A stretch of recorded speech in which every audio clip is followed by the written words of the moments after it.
welcome everybody to episode 57 of Popcast on the Rocks.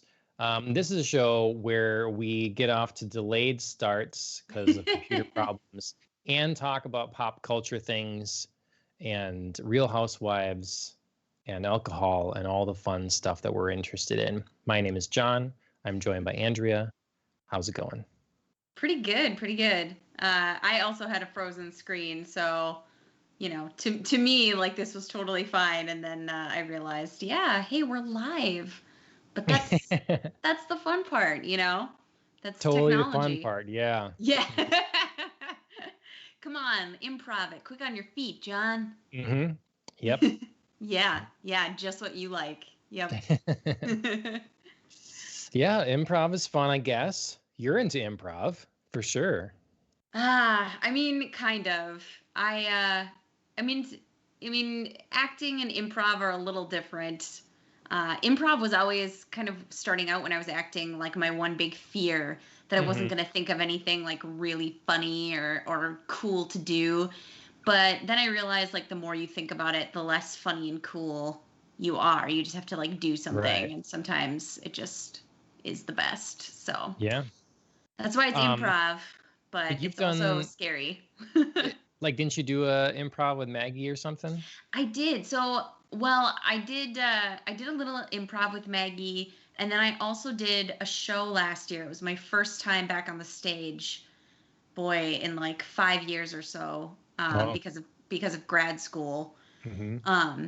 But I did a show where it's you're in a scene paired with another actor, and one person has lines that they've memorized and the other person does not.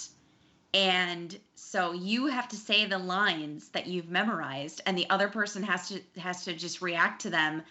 And even if it doesn't make sense, you say your next line in response back at them. So I was the actor who had lines memorized, and I had like a whole scene clearly that was about me in a cafe, like being a waiter and like serving a customer, but then like having a temper tantrum because I was having a bad night, and she had no idea. So she went on this whole thing where she thought we were roommates, and she couldn't understand why I was so obsessed with food and like giving her food, and it was pretty classic. So it was a lot of fun. Sounds fun. Yeah, it was good. It was fun to exercise the old acting muscle. But yeah, I can't imagine being on the opposite half of that spectrum and like just reacting to somebody's planned lines. So, but again, that's the fun. Or, not if that's not your thing. If that's the worst thing in the world, then that would be the worst. Well, for me, it's very different, obviously, and it's not in front of people, and it's not really acting. But I always get this thing where I feel I put this pressure on myself to when I'm playing D&D. My players are always like they're waiting to know what is happening or what the result of something is, and you have to like blend that thing with like, oh, predictable, okay, but then you do something you think is unique or cool or come up with whatever, and it's like, how's your response? Like, was it cool enough? Are you into that? Yeah, that's very improv. Like, you come up with something and you're like, oh, what if the audience thinks that's so great? And sometimes it totally lands, and then other times it totally bombs, and you're like, okay, well, register that for the future. Like that didn't work out at all. So yeah. It's smaller stakes, but same concept. I played with the one group this weekend, and one of the players was sick and tired of his God. And I didn't see this coming. He wanted to like part ways with this religion, but he kind of like had made a deal, it's kind of like making a deal with the devil. And so you just want to like back out of it now. And it's like, well, that's not going to just work. So I didn't see this coming at all. And so we had to play this out and how he was going to do that. And I thought it was very cool. Like I saw it in my head, what could work here and what could happen. Sure. And I hope they they thought it was cool too. So, but yeah, those are the best. Those are the best moments.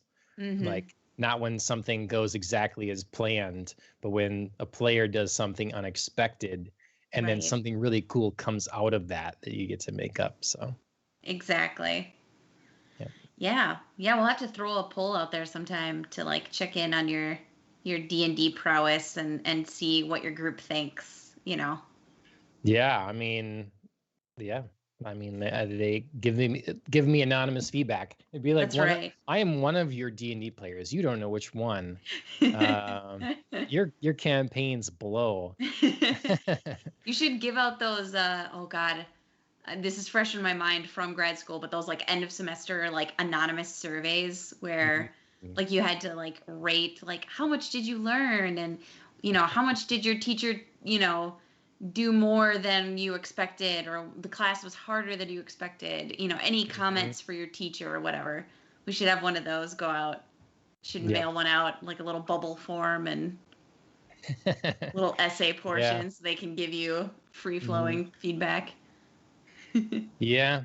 It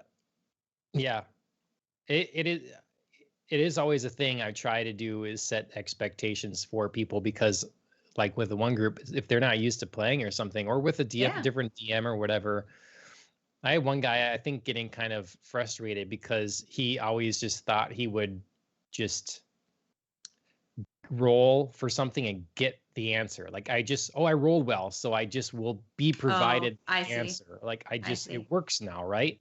Sure. It's like I told him, your character can't know what your character can't know. Like your role can be as good as whatever, and it's not like a magical thing now. You just like are omnipotent now, you know? Right. So. Well, yeah, I mean, it's very lifelike. I mean, you don't just like do well and have all the answers and become omniscient in life. Yeah. So. Yeah. Yep. So yeah, I did D&D this week. Clearly. Yep. My sister and brother-in-law, we were talking to them about D&D, and I'm like, they were interested in playing, I guess. I just don't know if I can take on another. I definitely can't build another world right now. I can't focus on that. So I don't know. Might have to be something shorter. I've done some other stuff this week, but how about you? Have you done anything cool? Any fun? Other than my usual keeping a human alive. Another check mark. Yep, that's right. Another week down. Another week along. And she went to the doctor and got a good little report card. So winning as a mom. But yeah, other than that, kind of, you know, I was talking to you before the show saying like, there's you know, I've been the past few weeks just binging like crazy. I think I'm through season 6 or 7 already of Real Housewives of New York on Hulu, because it's a great like background noise type of deal. So, but there's only so much Real Housewives that one can take. So I started a few new things this week just to like have a little variety in there. So I started the anime Clannad, which I have heard about for a long, long time. I know is like one of the classics. And finally just decided like, what the heck, I'll dip my toe in there after finishing One Punch Man, which is a mental shift for sure in anime like content. But still good so far. So I'm just like an episode, maybe not half in, but you know, intrigued thus far. Yeah. And then during my nice like 3 a.m. wake ups and feed the babies, I've got you know, some time on my hands. So I usually have my phone with me, and I'm a big fan of the Webtoon app. Which if anybody hasn't checked it out, I highly, highly recommend. Just like thousands of beautiful, gorgeous, you know, graphically illustrated web on the web tunes, hence the name. Comics. Yeah. But it's absolutely a fantastic app, and some really great artists out there who can also tell really great stories, or you know, have really great collaborations. But 2 new ones that I started this week are Unholy Blood, which is a story about the last pureblood vampire on Earth, and who is kind of battling both half-breed vampires who want to kill her and eat her heart to become more powerful because she's like the most powerful vampire out there. But then also has to logic. I mean, you know, creates a problem obviously for our protagonist to deal with. And then she also has to contend with a human public who is just learning that vampires exist because of the unruly behavior of some half-breed vampires. So she also has to take care not to reveal herself. But she ends up getting paired with like a police lieutenant who helps her, and she's trying to hunt down like the most evil group of half-breed vampires who are trying to kill her as well. So it's a cool story. I really like it. It's a good horror, little bit gore comic. But like I said, absolutely beautifully drawn and a good, compelling storyline. And then kind of along the same like supernatural vein, I started this comic called The Wolfman of Wolvershire. And it's set a little bit back, I would say probably like 17th or 18th century, and is in the kingdom of Wolvershire. They're trying to figure out a rash of murders have happened, mostly of young women, and they're trying to figure out who's the culprit, and that this area also has like a local legend about the Wolfman. So it's kind of like this mystical, supernatural, like, oh, there's a werewolf out there and he's, you know, the killer, maybe. But also like kind of a fun side note, the main character in that comic is named Everett, which is also obviously the name of our daughter.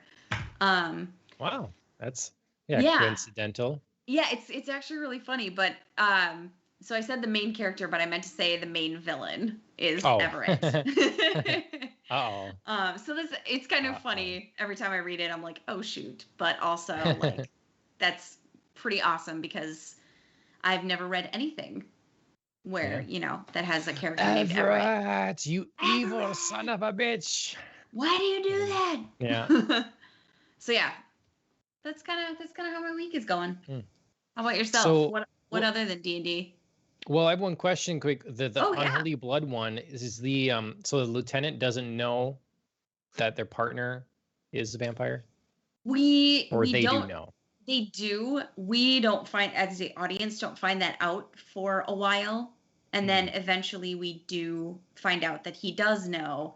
And there's another like secret reason why he is very aware of vampire activity. So I don't want to give it away because I highly recommend reading it. It's really good. Cool. But yes, he does know that he's paired with a vampire, and he's like trying to help her, you know, rid humankind of the troublesome vampires. Like she's okay, but because she's not like a killer, but the rest of them are pretty nasty. Particularly nasty ones called Angels of Death. Sounds like a biker gang. Yeah, it does. It does. It's very like Sons of Anarchy, except with vampires. But it's fun. I really like it. Nice. Yeah, it sounds cool. I downloaded that app at Phil's suggestion before. I just haven't dug into it. And Ashley hasn't either because we were talking about how she'd really like that one, like kind of romantic comedy based on Greek mythology. Oh, sort of one. Yeah. Oh my gosh, I can't think of the name of it right now. Lore Olympus. Yeah. Yes. So maybe sometime. So here's the. Nope, this way. Here's the kind of. Okay, well, from what I can tell, it looks kind of cool. Like the art's consistent throughout the show or the series, and pretty good. Yeah, I again would highly recommend. Oh, and a new episode's up today. Check it out. Boom. Well, I know what I'm doing after the show. Or if I go on a rant during the show. Yeah, right. You just see me kind of like sidling down and Yeah. give a nod and a once in a while. Mm-hmm. Yeah, so yeah, I didn't read any webtoons. I have been reading some more Justice League. It's been good. Finished, I think, the first 4 volumes of Justice League Dark. So I've been very happy with that. I'm kind of just taking the break from that from now and just reading regular Justice League from the 90s. So that's fun. Superman has a mullet. Good stuff. Mullets are back, I guess. So, oh god, you know. Oh, good. They are. Well, thank goodness, because my baby has a mullet. So, you know, okay. I'll just tell her she's fashion forward. Yeah. For now, I suppose you just want to let whatever's going to grow, right? I mean, just let it grow and see what happens. Mm-hmm. Yeah, it's hilarious because not to derail us too much with a baby story, but so her name Everett is obviously like an older name, and a lot of people think of like an older man when they think of Everett. And she really looks like one right now, like wrinkly and stuff. Because she's like wrinkly. She's got like a scrunched up, like, you know, grumpy face. Because, you know, babies can't really control their faces. So she's kind of got like a grumpy look on her face, and she's got the mullet in the back, and then like kind of a back hairline. So it looks like it's a receding hairline. Oh my God, it's so funny. You should give her like a little kind of Yoda walking stick, you know? Oh my God, I should. I will do that and set up a photo session and show a picture because seriously. Yep. Sounds good to me. It's just great fodder for when she's a teenager and has her first boyfriend, and I can be like, look at her baby photos. She's an old man. It's Benjamin Button here. That's right. I'll weave a whole story. By the time her date leaves, he'll be so confused. Yep. I'm trying to think of a baby transition here. I don't know. I watched a really I still think it's one of the most underrated comedies. I mean, just that I've seen. Obviously, there's tons out there that I haven't seen, but Mythic Quest on Apple TV Plus, I think it's so funny. And they released last year, I think, a special, and now they did one more before early May. Now is going to be season 2. Okay. And so I watched this second special, and it was so good. Like, if you're the right kind of nerdy, I guess it just hits the right notes often. Sure. And they have an opening that they got Anthony Hopkins to record the voiceover, and it's a really good time. So I'm feeling good going into season 2 shortly. With this special. So what was the focus of the special?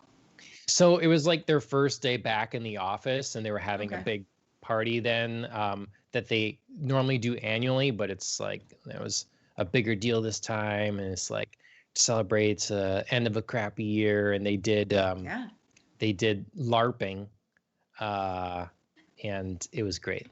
Excellent. So, yeah, I'll have to catch that. It was my sister's birthday. Happy birthday, Val. Yeah. So we had some cake, and I made some more bread. Made my second loaf of sourdough. I refused to quit because of mass appeal or whatever. You know, I'm not going to be that person. So whatever. That's right. So this one turned out better. Fight the power. Yeah. Yep. You're a rebel by conforming.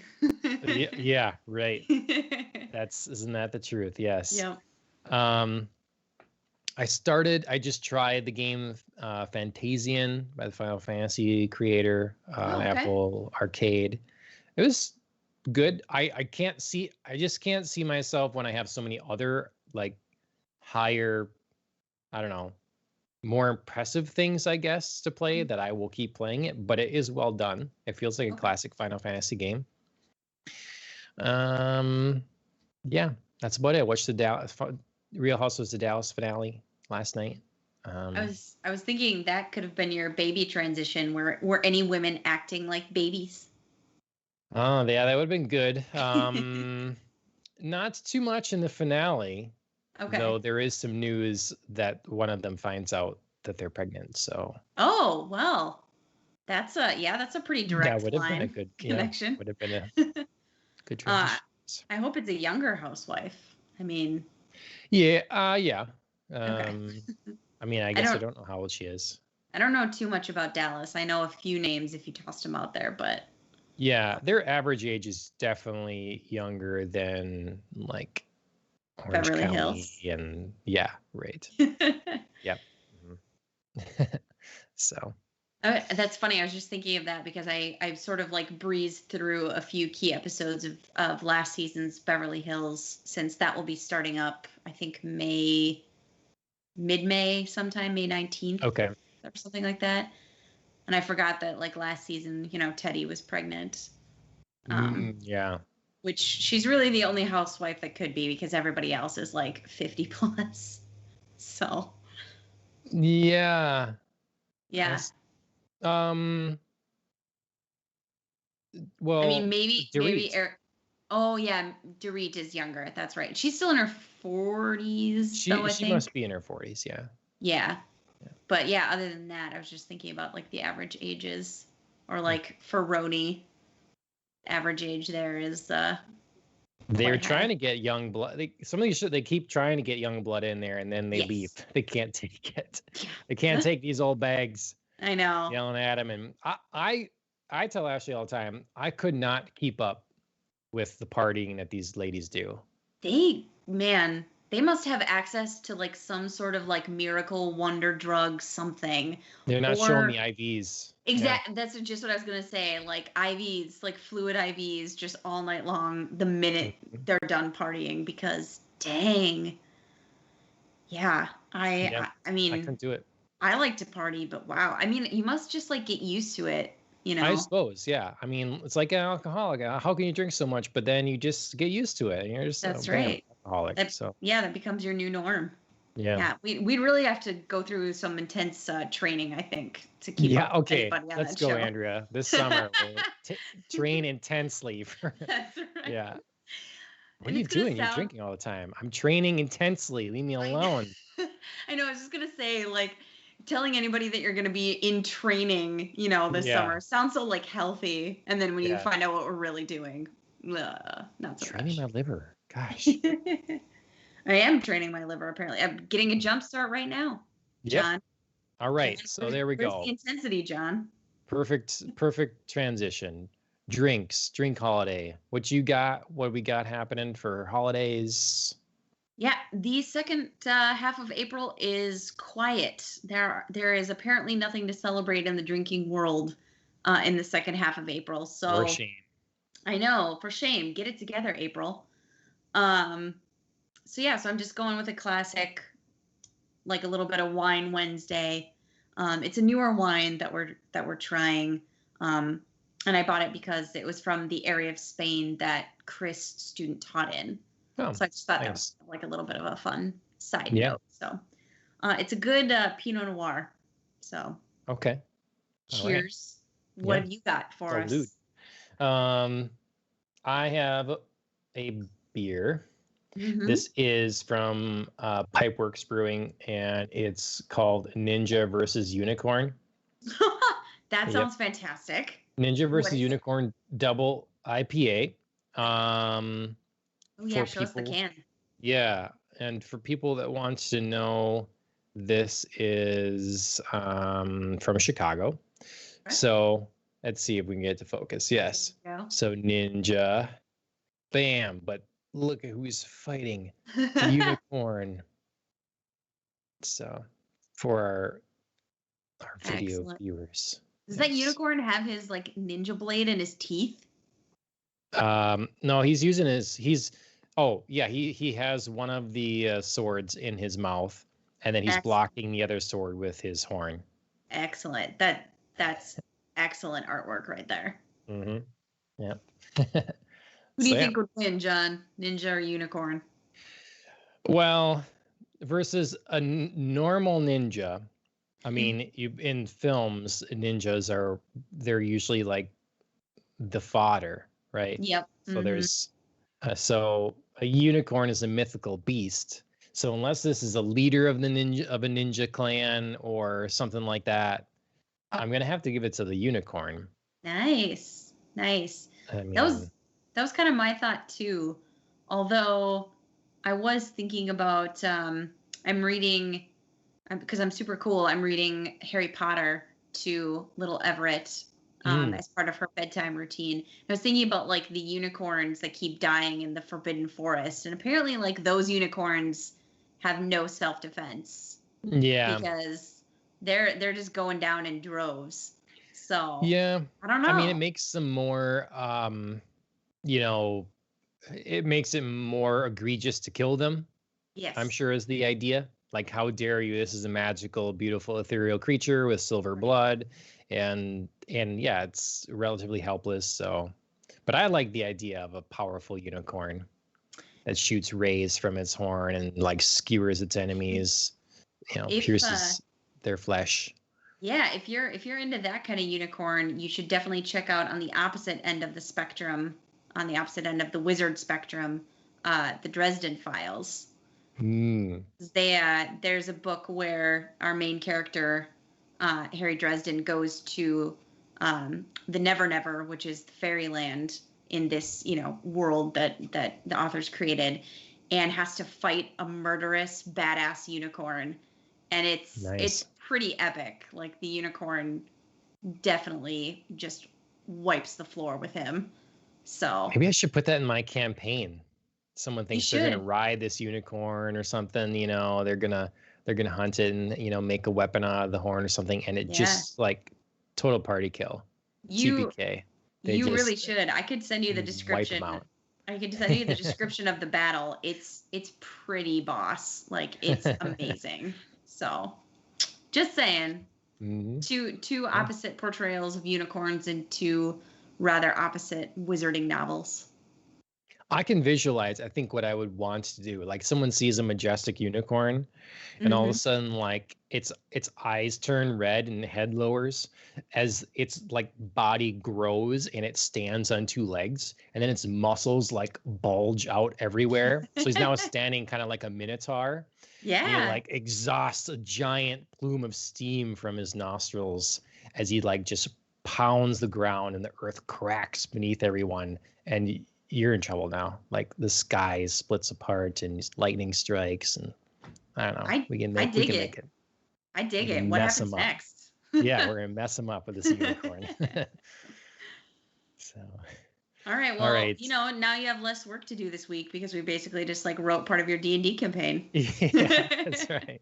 Yep. Look at beer cans. That's right.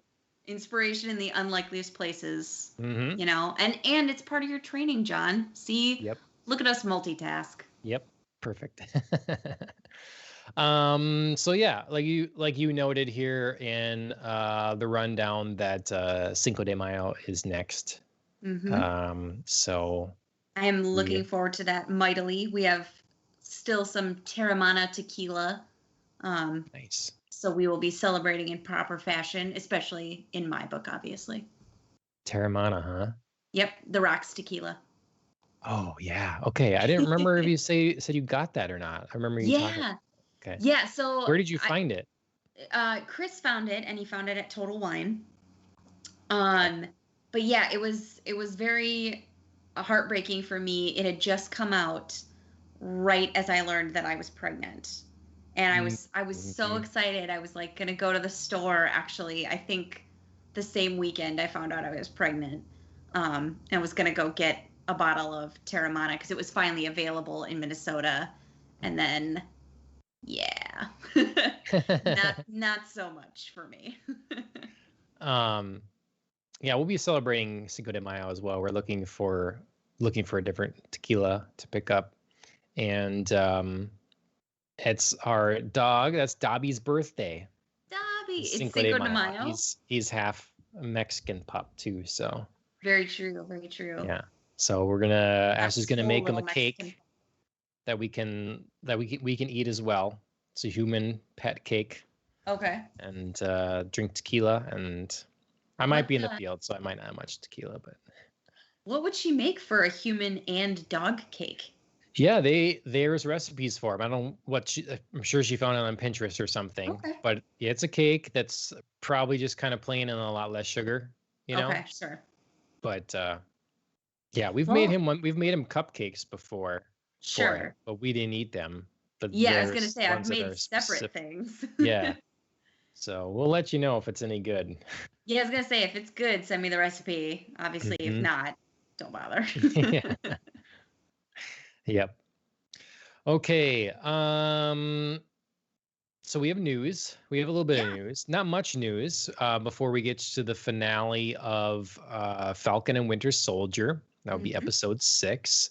To kick things off, I was curious because I had completely forgotten it was happening. If you watched the Oscars this year, I know that's a bit of a tradition for you. It is. And sadly, this year tradition was broken. Wow. It's your fault. The ratings were terrible. I know. It's all me. I am the mightiest viewer. Yeah, no, I mean, I felt like it kind of came out of nowhere this year. You know, I wasn't ready for it. They didn't really advertise a whole lot. I mean, I did see, like, the day of, I saw, like, a few red carpet countdowns. But it just didn't really register in my brain that it was the Oscars and it was happening. So I sadly did not watch it. I do miss the glory days a little. I mean, and I don't know what would be considered, but just like, I felt like there was a little more surprise, and I was into some of the shows that broke down the fashion beforehand. Yes. I just feel like we started this podcast at the like end of that, basically. Like it was, you know. Well, and I mean, unfortunately, like with many other things, you know, COVID has played an impact in, you know, kind of one of our favorite parts, which is, you know, the red carpet and checking out the fashions and, you know, kind of seeing the parade of stars, because that was, of course, much less this year. So yeah, so unfortunately, we're kind of like getting the short shaft on that piece of it. But I did, you know, like I said, I did watch what little red carpet there was, and still had thoughts about, you know, what people were wearing, what seemed to be like kind of the couple of trends that I noted. Sure. Cutouts mainly were kind of the huge thing, cutout dresses. And then I was a little disappointed, I have to say, with people's glam, to borrow a housewife term. There was a lot of just like straight hair, you know, just like we didn't do anything to it. Makeup looked beautiful, but you know, we didn't really do anything fun or creative with our hairstyles or anything like that. So I was a little disappointed, but no mullets. No mullets. God, not as fashion forward as my kid over here. Yeah. But no, I did not watch the Oscars, but I really, in looking at the movies that were nominated, I was and was not surprised at how short and small the pool was. You know, it felt like the same 6, 7, 8 movies were nominated for a bunch of different things, and there really wasn't any variety. But also when I think about how few movies got made, yeah, I mean, I get it. Yeah, so, I always feel like a lot of movies just fly under the radar. I don't know, it's really going to be interesting to see what happens to the movie industry in the next 5 or 10 years. You know, what's it going to look like? Yeah, because streaming services really cleaned up. I mean, I know obviously we really didn't have a whole lot of theater opportunities for movies, but you know, even streaming services produced movies. Right. Really did well. I had read a headline somewhere that Mank that we had watched won 2 Oscars. And so I had to go find out what those were because I was like, I'm not really sure that this Sure. film deserved any Oscars. But it was for cinematography and production design. And I was okay with it winning for Sure. those kinds of things because I did enjoy the world of that movie, even if I didn't think overall it was a great one. Right. Yeah, I should have looked at the list here. But yeah, I heard about it coming and I just didn't I guess I didn't care that much. The big movie that everybody's talking about now seems to be Mortal Kombat. Have you watched that? I haven't, no. Yeah, I should try it sometime, I suppose. It sounds like it's supposed to be just good fun. Yeah. Certainly not an Oscar contender type of movie. Maybe for stunts or, something like that. Yeah, I mean not any sort of acting awards, obviously. Don't you judge never yet? know. I mean, yeah. No, I hear it's supposed to be kind of campy and like. I'm gonna eat my words next year. Yeah. Next year's Oscars. Nah, I think I'm okay. One thing I did actually that I learned about the Oscars that I did want to briefly mention was that Chadwick Boseman did not win. He was upset for Best Actor. Anthony Hopkins beat him out. I think Anthony Hopkins won for The Father, and Chadwick Boseman was nominated for Ma Rainey's Black Bottom. But I know that was a big upset for everyone because everyone was kind of expecting him to win. And it made me sort of think about like the idea of a posthumous Oscar and the way that like if you're nominated and the actor has died, everybody sort of like automatically assumes that you're going to be winning, right? Which is very strange to me. I mean, I know there's been plenty of precedent set for that because a lot of people feel like there's a weight attached to an actor's final performance. There's like an extra feeling of greatness or something like that. We put on it though. But yeah, that's just what I was thinking. That's sort of like an external judgment that we make. Yeah. There are a few performances. Like I truly do believe Heath Ledger deserved to win for his Joker.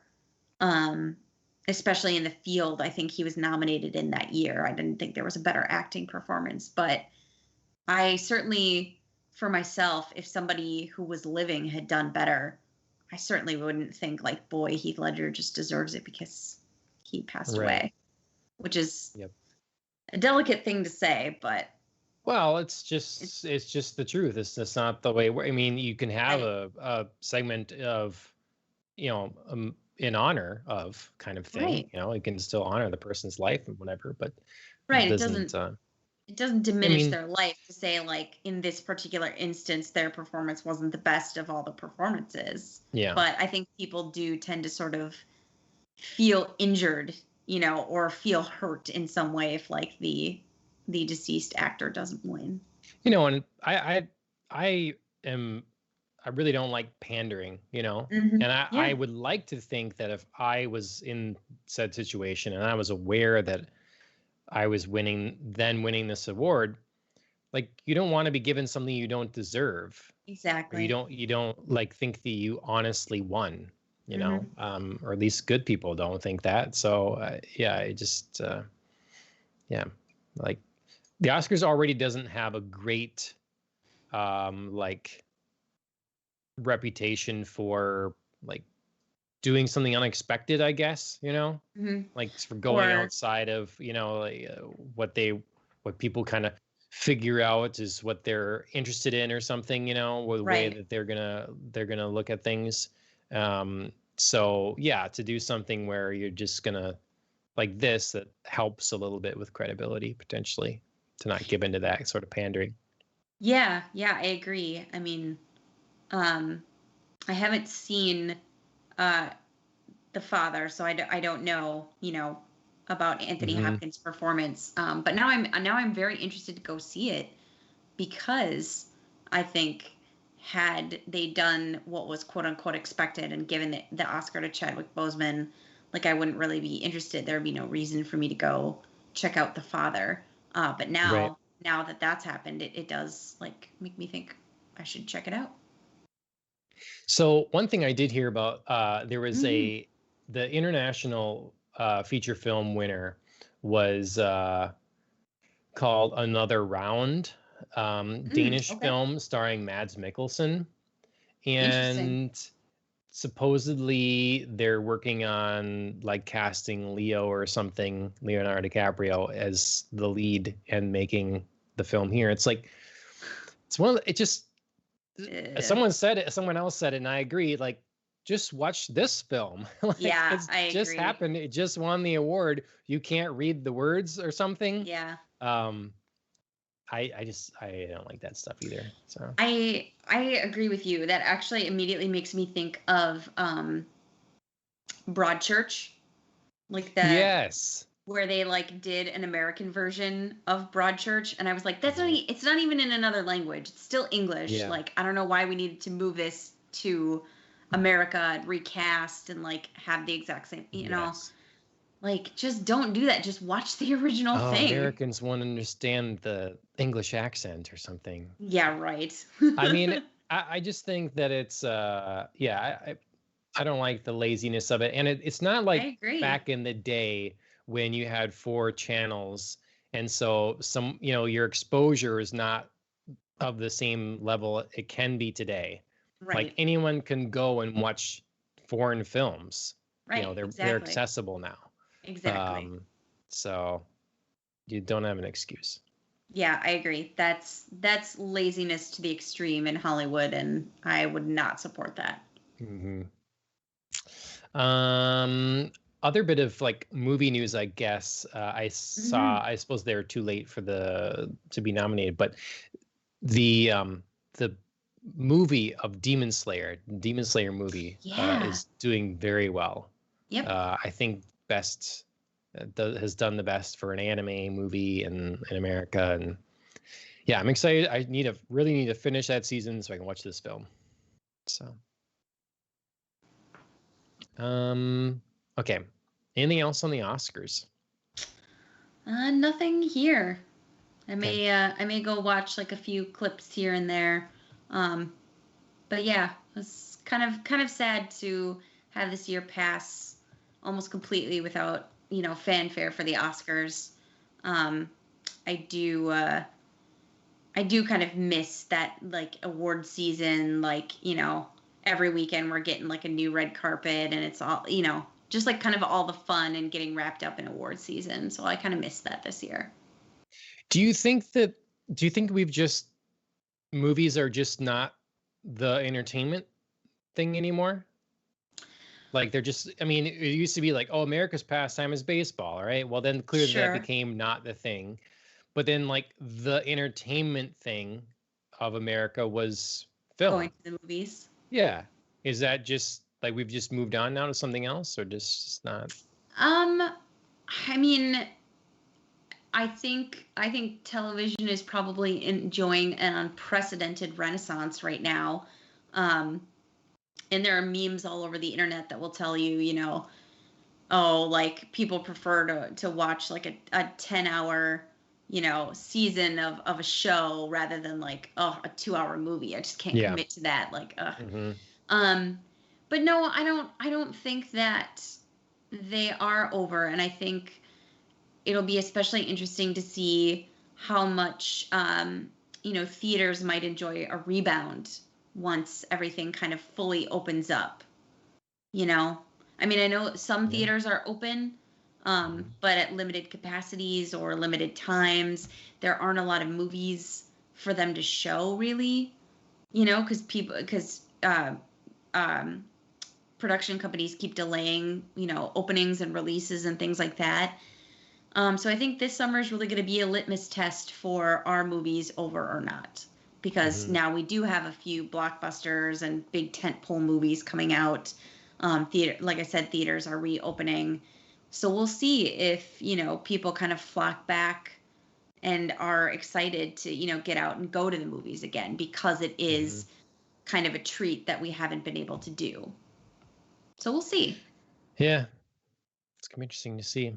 People are very adaptable and easily get stuck in their ways. Yeah. So like, I mean, those sound contradictory, I guess. But like you can adapt to your environment, and then you're okay getting comfortable. Like, so the question is, like, our good friend Tara, I did not think that she would be the one to buy a Nintendo Switch. She hasn't played video games in years, and then she did, and has been playing that and doing needlework and stuff because she can't go to concerts. So, sure. Is she happy with that now? I think she'll go to concerts, but will she give other stuff up, in exchange? What's the breakdown going to be? Are a lot of people going to be like, man, right. I'm happy playing my Switch and doing this now. And that's kind of what I'm going to do. Or I'm just interested to see. It's nothing but conjecture. Yeah. It's interesting to think about, whether people who've been forced to adapt, to find a new source of entertainment, whether they like it enough and they're like, oh man, I didn't know what I'm missing. Like, now I just need my Netflix account and I need nothing else.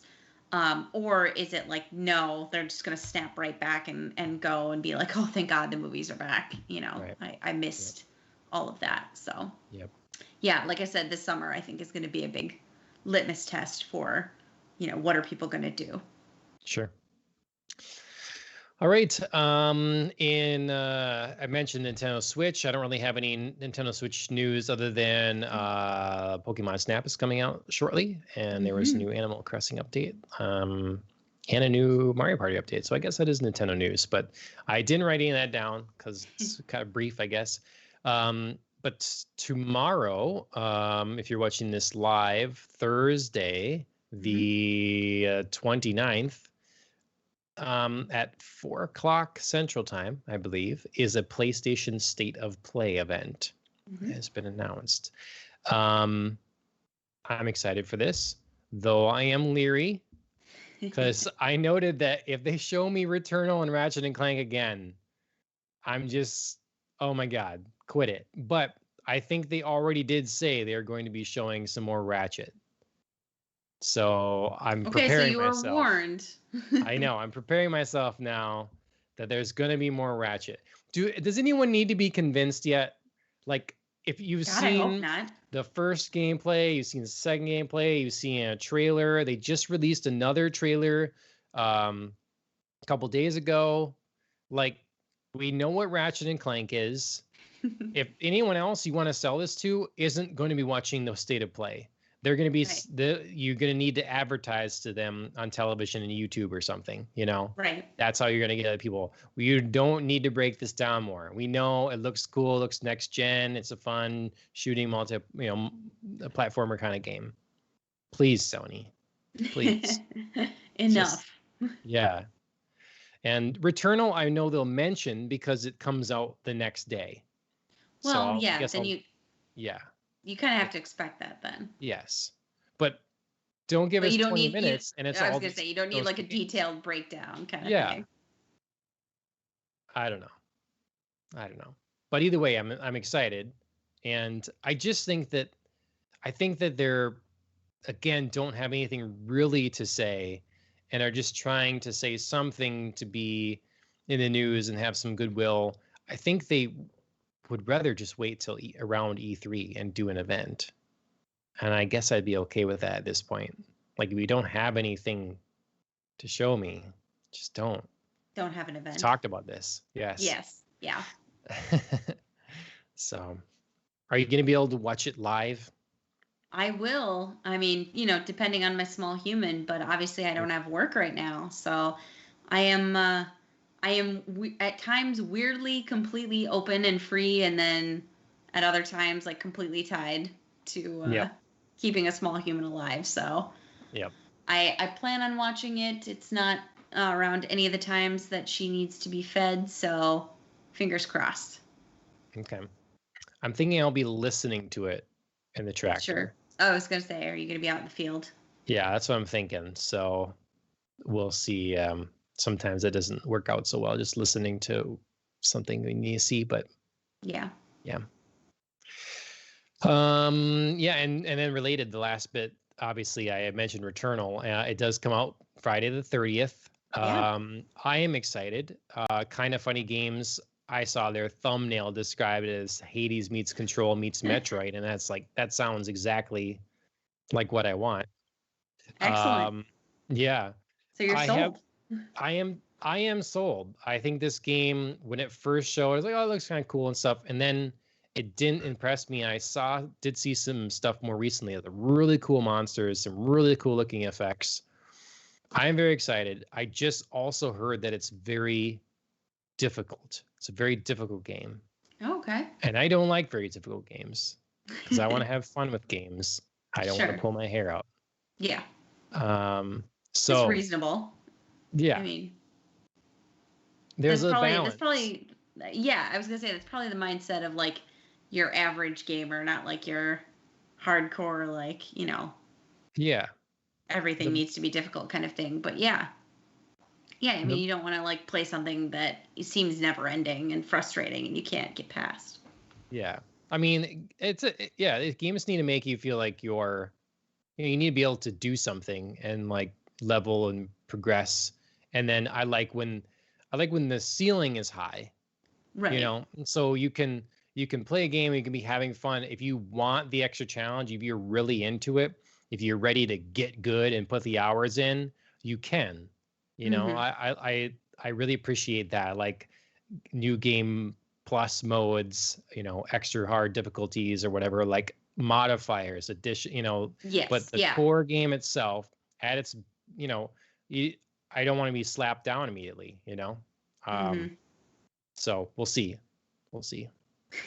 I'm waiting for the review embargo. I thought maybe it'd be today because they let some people play the first however much of it early a few days ago. So I thought the review embargo would be up and I would know what people are thinking. But well, it might coincide with tomorrow with their state of play. I hope so. Yeah. Yep. So yeah, that's that. I'm waiting because Alan's typing something. I wonder if it's something relevant before I move on. Looks like Dead Space. A little, okay. Yeah. I mean, obviously, completely different game type, but visually, it looks like there's a lot of influences, and there are a lot of influences I really dig. So, psychological horror, yes. So, yeah, we'll see. Might be the first PlayStation 5 exclusive game that I pick up and play. So, other than the bundle in Astrobot. So that's the news. That's our week. We've got a show to get to, and it's one episode this time. We did two last week. So if you are behind on our coverage of Falcon and Winter Soldier, you should go back and check out the previous episodes, see if you agree or disagree with our thoughts, and then come back to this point. Otherwise, spoilers ahead for Falcon and Winter Soldier episode 6, the finale. That's another Marvel Disney Plus show down. What'd you think? Of the show or of the finale? Well, I mean, I suppose we should talk the finale episode first. Well, unfortunately, I feel like I can say pretty much the same summation for both the show and the finale, which was underwhelming. Okay. I really think, for me personally, this show suffered in comparison to its predecessor, WandaVision. I think I wouldn't have had such high expectations for this show had it come out first. Sure. Before WandaVision, because I feel like the other show did a lot more innovative, creatively interesting things, and then also had a few more plot twists and turns that really excited me whereas this show really just kind of fell flat. It felt like it was supposed to be more. It was supposed to be more engaging, interesting, and it just wasn't.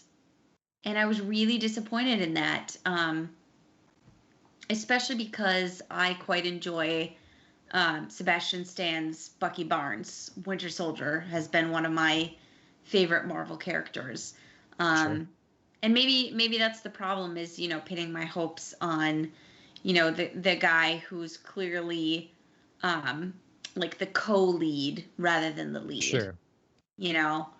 Anthony Mackie, I have tremendous respect for him as an actor. I really enjoyed his season of Altered Carbon. I thought he did a great job. But here, his acting just didn't shine.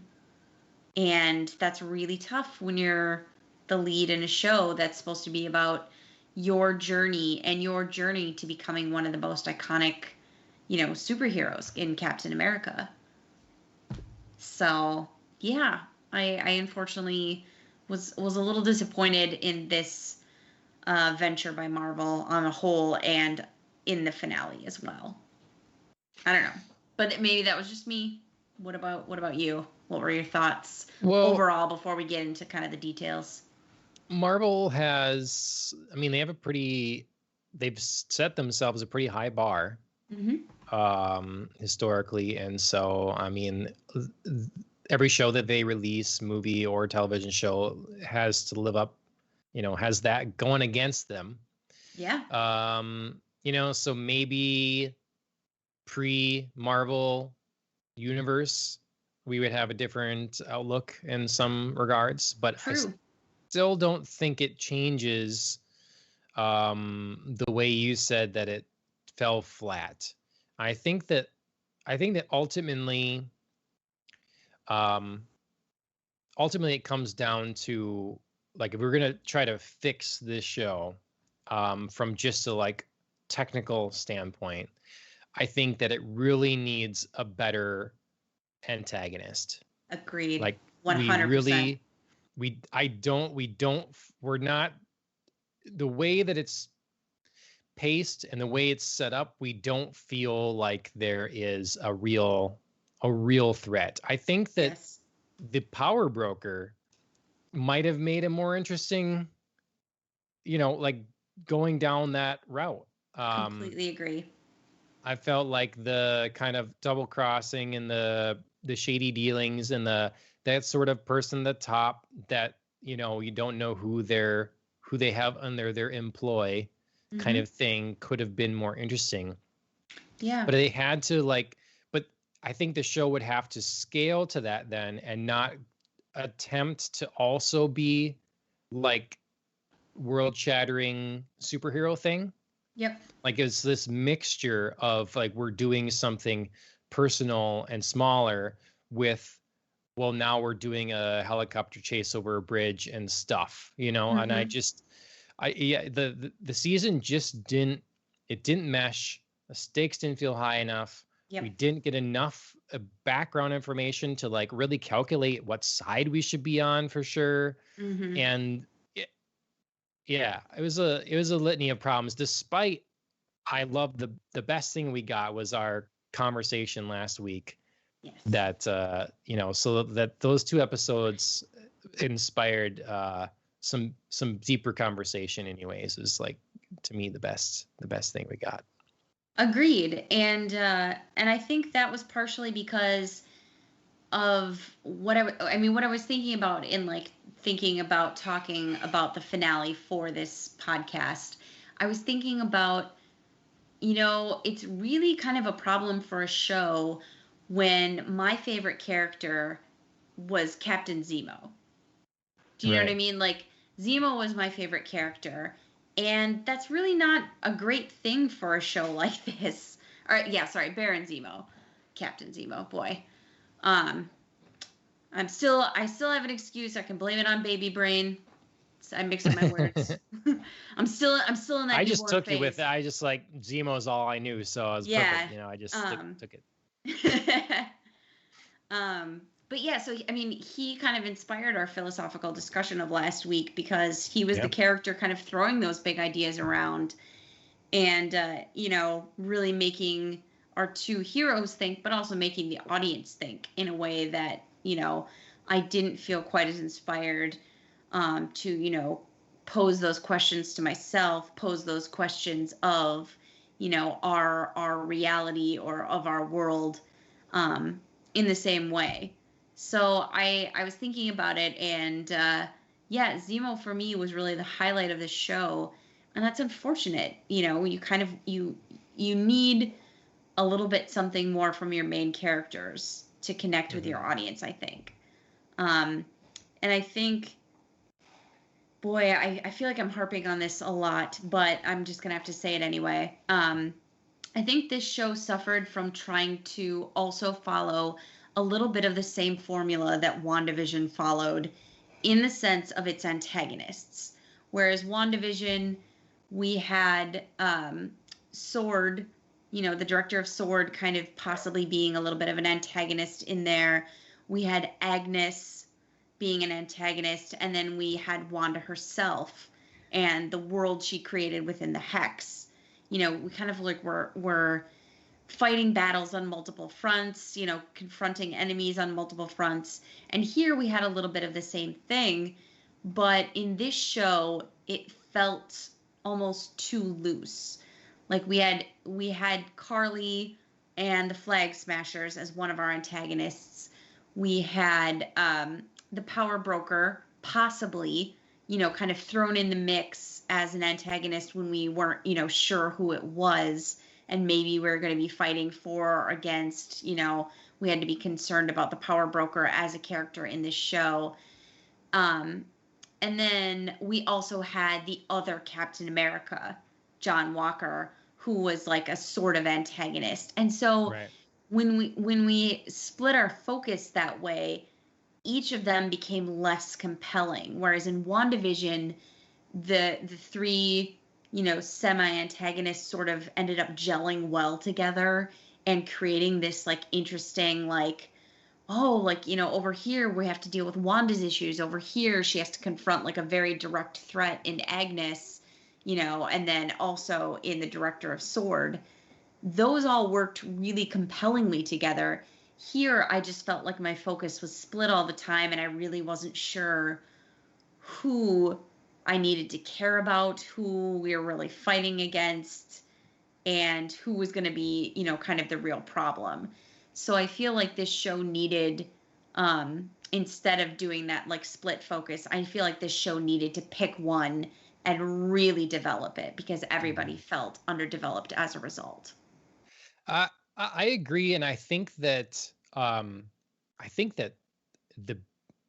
like hearing you say that stuff and like thinking about it, I think Mm-hmm. that this show could be. I mean, if I came to you with this pitch and I said, okay, imagine Bucky and Sam, buddy cop, they're going after this shadowy global organization that is like been committing terrorist acts, and they're like gaining a lot of popular appeal amongst citizens of the world and stuff, and they need to find out how to take this group down. Like that is just a pitch.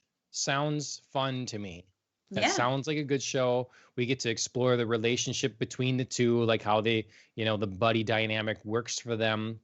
They get to travel the globe, and do like kind of spy stuff. You can have Yeah. scenes where they're trying to, he's using his little, I forget what he calls it, the little ship that comes out of him, the Oh, little Red Wing. drone. Yeah, Red Wing, to spy and stuff.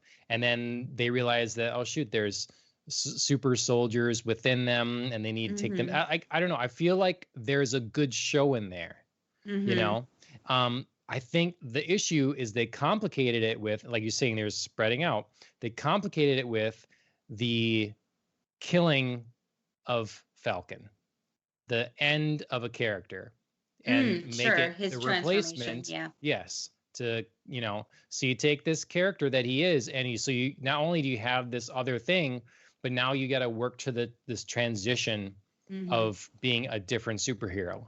And Yeah. I think that that's a whole arc and complication that muddies the waters. Yep. I mean, I've never been a fan of the idea of Captain America being replaced to begin with, but obviously they went down that route, and we knew they were going to go down that route.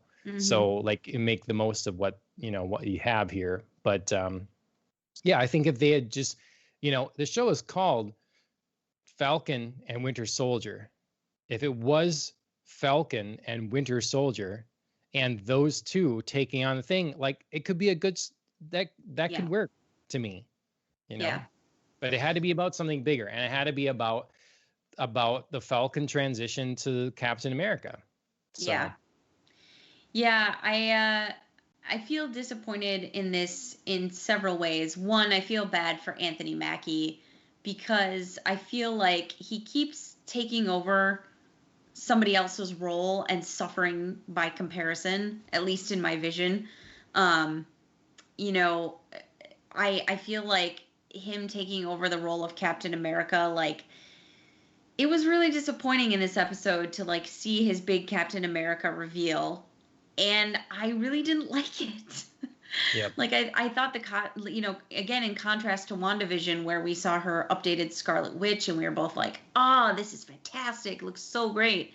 His Captain America just didn't impress, and I think it's because there was still some elements of Falcon in there. So my brain was still sort of like, so he's like half Falcon, half Captain America. Why can't he just be Falcon? Or if he's going to be Captain America, Falcon's not good enough. Let's just commit to being Captain America. Like, don't try to like blend the two. Just be one. There are some, I think, blendings that can happen well, and I just don't think this did. I think it, again, came off like the entire show muddied. But then the other point I was going to quick make is I feel like Anthony Mackie also suffered in comparison in taking the role of Takeshi Kovacs over from Joel Kinnaman in the first series of Altered Carbon. So again, my opinion, maybe not the popular one. I don't know. Maybe other people have thoughts where his was better, but I just keep feeling like Anthony Mackie is like the actor who keeps coming in second and not doing as well. It's the sad thing is it's not his fault. No, it's not. Like, I say Anthony Mackie, but it's not him. It's like the writing, or it's like the storyline. It's something outside of him. Well, because Altered Carbon, the idea of transitioning between character is built into the premise. Right. It, so you're going to see that. But the quality of the show around him clearly went down. Production value, just like the whole thing was given less. Different team or what, I don't know, whatever it was. It felt like a TV show versus a full production movie put on TV. Yes, and I agree. And so that's no discredit to him, and it just was the way it was going to be, I guess. But unfortunate. In this case, you have the production value, but you're demoting and demeaning the character of Falcon. The character of Falcon has been around for a long time and is a known quantity. He's a known character that he has portrayed and embodied well, in my opinion. And so instead of like upholding that character and developing that character that this show could have done, you spotlight that character and stuff. Instead, he gets to be Captain America sloppy seconds, really sloppy thirds. Yeah. Because, and it's just, John Walker was in there. Yeah. It's unfortunate. It's disrespectful to the character of Falcon. And it's also like, imagine another Marvel scenario where you have Daredevil, who is one of my favorite characters, and I love Daredevil in the show. But you have Daredevil now replacing, and he's going to be the new Thor. Okay? Well, they're not the same, all right? Yeah. So I don't care, even if somehow Matt Murdock can lift Mjolnir, He is not a god. He can't, whatever. It's just like it's not the same. Like when when Sam was Mhm. now Captain America, and he's fighting one henchman, and he can't beat said one henchman, Mhm. it doesn't feel right. You'd have no question whether if Steve Rogers was going to come in there and beat Right. the snot out of that guy, Right. because that's Steve what he's Rogers, yeah. right. So instead of it, and that's not a disrespect to Falcon, because they all play to their strengths. Right. Daredevil has his strengths, and he does his things. He's usually more against street level gangs. Yes, Mhm. he can deal with Spider-Man, and like they've fought, and so like yes, they do amp them up, but it's not the same as like Right. dealing with a god. And so they're different here, and Right. it makes Falcon look bad. It makes the character look bad, and it's disrespectful to the character that's been an Mhm. original character for many years, and it's disrespectful to the character of Steve Rogers. I'm just Mhm. not a fan of this. Yeah. Yeah, I have to say that I mean, I agree with you both in terms of it being difficult to watch a character come in and try to in essence be another character, kind of, and has to meet our expectations for that character.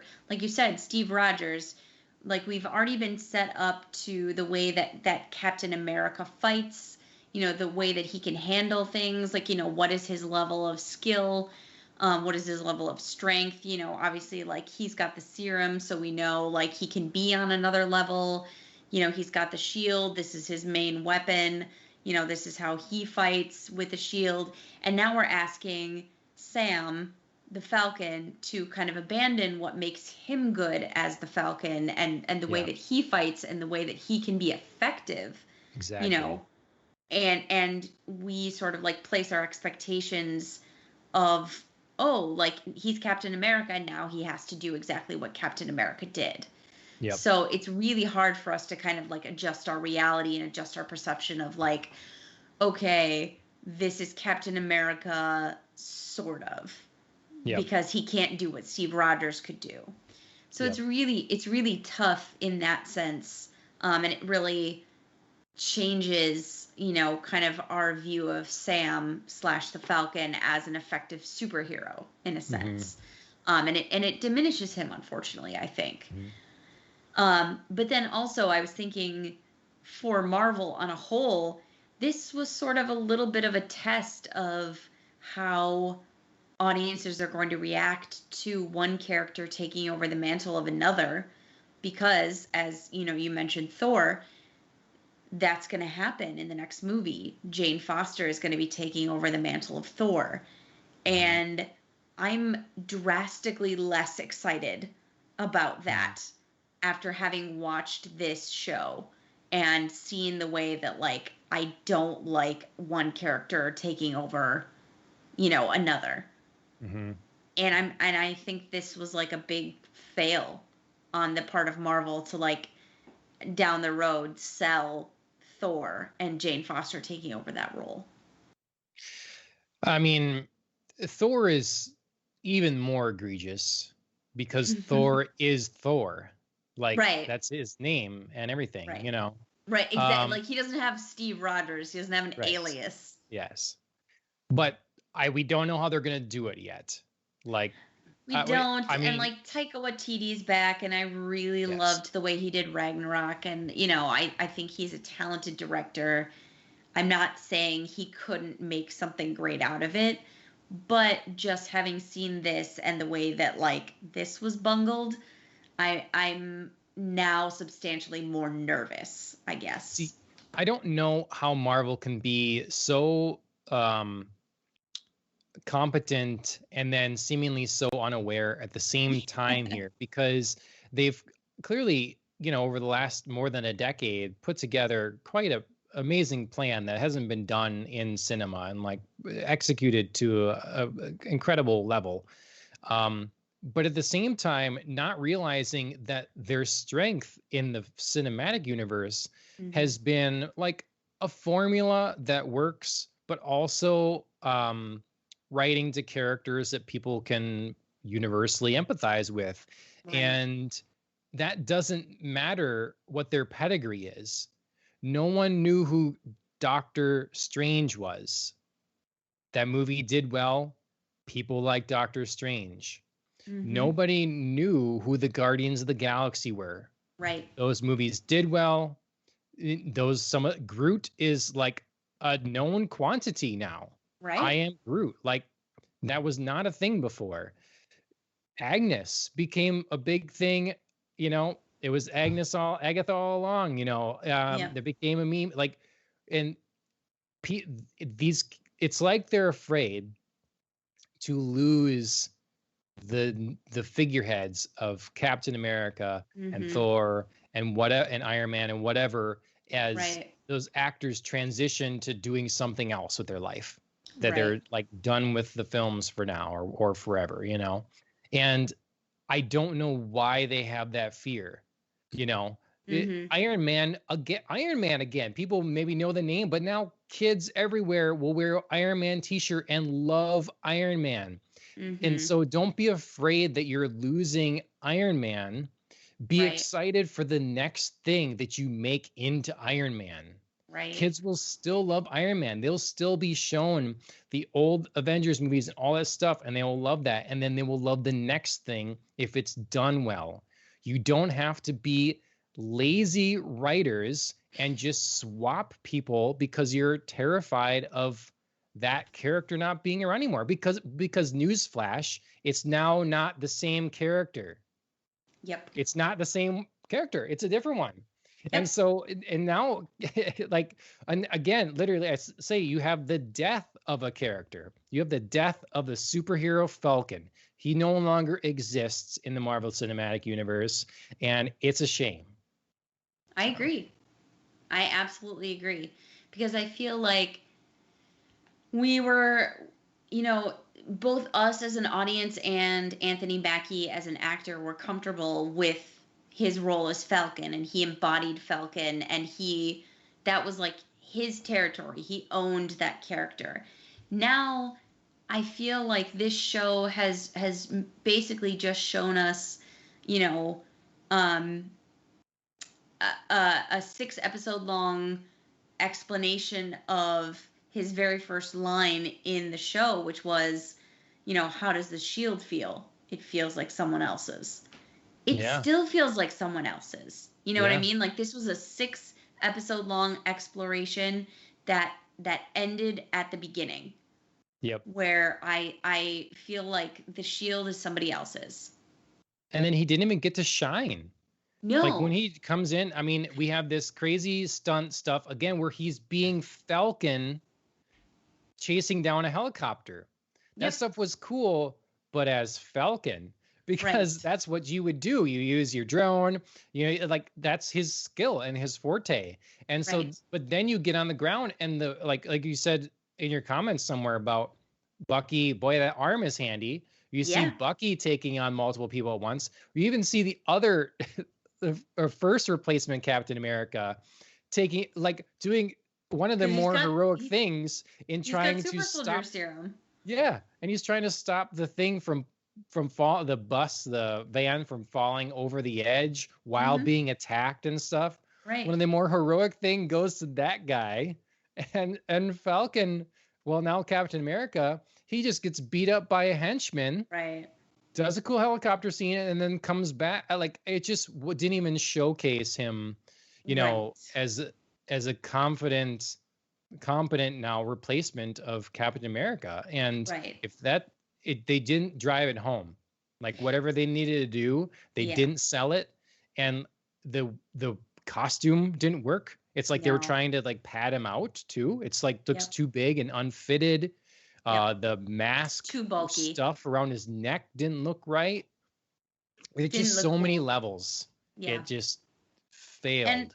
And I put in my notes, I have no problem with a superhero who isn't like technically super. You know what I mean? Like, I have no problem with the fact that Sam doesn't have like super soldier serum. Like, fine, he doesn't need Black to. Widow. Exactly. We've seen a bevy of superheroes who don't have enhanced abilities physically.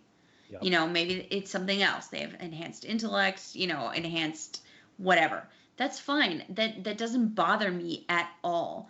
In fact, in fact, one of the only things I liked out of Sam's speech as the new like Captain America when he's kind of lecturing the GRC, the only thing I really liked out of there was the point that he was just a guy who was there with his belief that things can be better, and I'm going to do my part, whatever my part is, to make them better as I see them. Great. Sure. Like, that's many a superhero's motive. Yep. But I just didn't think it worked with him as Captain America. Like you said, we're just used to something different. Why not let him shine as Falcon and shine in his skills that he's honed and adapted and worked on as Falcon? Because that's clearly like his forte. It's his comfort zone. It's his, that's the thing that he can own and feel confident. And I feel like we as viewers would feel better when he's in his comfort zone. I mean, when you look at the Avengers, Wasp, Ant-Man, Falcon, Hawkeye, Black Widow, all these people don't Tony have Stark, superpowers. Iron Man. Yeah, absolutely. Lots of not superpowered people. And it's kind of one of those things like, well, obviously Thor could just break Tony Stark in half. Yeah. But but like they, is Tony Stark not cool? Tony Stark is very cool. Right. Hawkeye does some cool stuff. Or but he's Peter Quill, Star-Lord, technically. Yes, exactly. Does not have a power. Yep. All those guys, different species or whatever, but yeah, exactly. It's playing to their strengths and to make them superheroes, you make them play their strengths and not have to deal with all their weaknesses. Yep. Like, of course they have, like, to make them real, they have weaknesses, but you don't put them in, hey, Black Widow, it's your turn to try to take down Thanos. Yeah, Go for it. Like, it's just no. And or like, hey, here, like, Tony Stark and Bruce Banner are debating like quantum physics. Like, would you like to, interject here? Like, no. Yeah. Like, right. Exactly. That's not your realm of expertise. Yep.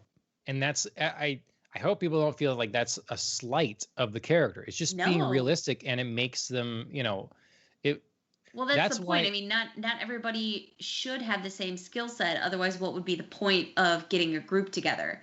You would just have like multiple of the same thing. Like, the point of having the group is everybody brings something to the table that is unique to them to contribute. Yep. Like, Black Widow's got a certain set of skills that, Thor doesn't, that Tony Stark doesn't, that, X, superhero, on and on and on. Everybody has something different. That's the point. Yep. Otherwise, you would just like clone yourself. That's why I love. Just be like, a group of me can take care of everything. Yeah. That's why I loved X-Men growing up, and still to this day, because I love the team dynamic. And there are definitely X-Men that are weaker or stronger, but they all do something really cool. And when they're working together, like, that's the best. Well, everybody's needed at some point. Yeah. Is the point. Like, yeah, sure. Yeah. Like, somebody's power might be more useful, on an everyday level or like more often, but it's not universal, like Cyclops just can't like laser eye through everything. Sometimes, we need something else here. Yep. In my D&D campaign, sometimes someone feels a little bad that they're not like dealing as much damage or something. But then later the parties split up and they have a spell that helps them be able to find the group. Well, that's pretty important, because otherwise the other people would have died or something. We didn't rejoin. Like, it's important. So I don't know. I guess I don't need to harp on it anymore. I don't, but yeah, because we knew it was coming. We knew what this was. We did, but unfortunately, I think it was more disappointing than we had anticipated. And like I Could said, have been done better regardless. yes, could have been done better. And I think that has implications not only for this product, but like I said, also down the line for anybody who is watching this and now, like myself, is approaching the next Thor with a little bit more trepidation. Sure. So what else in this episode specifically do we want to run down? Obviously, we have our confrontation now where it's like, okay, Walker has been kicked out, disgraced. So Sam decides to take the shield, and it's the final confrontation. The Flag Smashers are moving out, doing another big attack or push, and of course our heroes have to stop. Yeah, this episode felt a little formulaic in that sense. Like, oh, we're pulling off the big caper, and this is our big moment that our heroes are coming together to kind of stop everything. And it just really didn't excite me, unfortunately. On the whole, I think there were pieces that were fun. And as she's on the screen right now for those who are viewers, Emily Van Camp's Sharon Carter was a highlight. Coming in, getting in there. Her reveal as the power broker, which I think we are already pretty clued into, but still was kind of fun to see her be there and see the way that it went down. That was kind of fun to me, but a lot of the other elements felt very like, oh, I can predict this. Yeah. I really liked actually that Walker came in to help. Because I think that I noted that, a less honest show, I get in a way or whatever, could take the easy route. And well, he's just villain now. Yeah. Like he killed the one person with his shield. He's just a villain. And I thought this was way more believable because we've had our confrontations with him. We've seen him be a dick who doesn't get along with other people and stuff. But the show's managed to, at least for me, make me sympathize anyways. And I've said with him, as I honestly say with Sam now too, it's an unfair position to be put in to be Captain America. And this guy's had an entire life of service to his country and presumably has some values that even though he makes a mistake and gets kicked out, doesn't necessarily just throw away overnight. He doesn't just oh, now I'm evil villain and I'm gonna whatever. So I liked that. I thought that was a good touch. I would agree with that. One thing I do want to note with his storyline, I was super intrigued with, kind of this whole very brief side exploration of him becoming, U.S. agent and him now, I feel like that sort of was teased and not in a good way because I was actually really intrigued by that storyline, him becoming Captain America, him, like we say, being a total dick and we didn't like him. I was really disappointed when he got the super soldier serum because it made him even more of a dick. And, in this show, he took a dark turn. But then, he kind of came around again and I felt sorry for him, especially when he was stripped of all his titles and dishonorably discharged because, like you said, it felt like a setup. It felt like he could never measure up and he was just being hung out to dry and being put out there to fail because he couldn't be Steve Rogers. Right. So it made me empathize with him. And then, he got this whole Julia Louis-Dreyfus comes in as Contessa Valentina. And she, has this whole ooh, shadow job offer. Who'd I work for? What could we be doing? And done. You know, like we get this like very intriguing side plot, and then we don't get to see anything at all about where it goes. Yeah. And I was actually more intrigued by that than some of the elements of the main storyline. Yeah. That that would have been almost that would have been I could see that being another show too, where, it's set up initially where this guy's given Sam turns on the shield. This guy's given the shield Mm-hmm. and takes the role, and Sam and Bucky begrudgingly help him.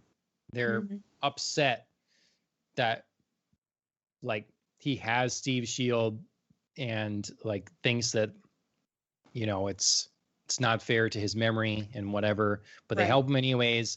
And in doing so, they clearly have conflict, and it leads to Walker killing someone when he didn't need to in a bloody way.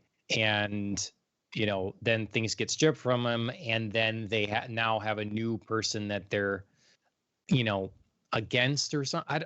I don't know, maybe because still that would hinge on him turning into a villain right away. Not Straight up. necessarily though, because we don't know who, Valentina works for and what their goals are. So it could be sort of one of those like neutral forces where sometimes you work together and sometimes you work against, like Yeah. we were talking about, to go back to WandaVision. God, I feel like I go back to WandaVision all the time.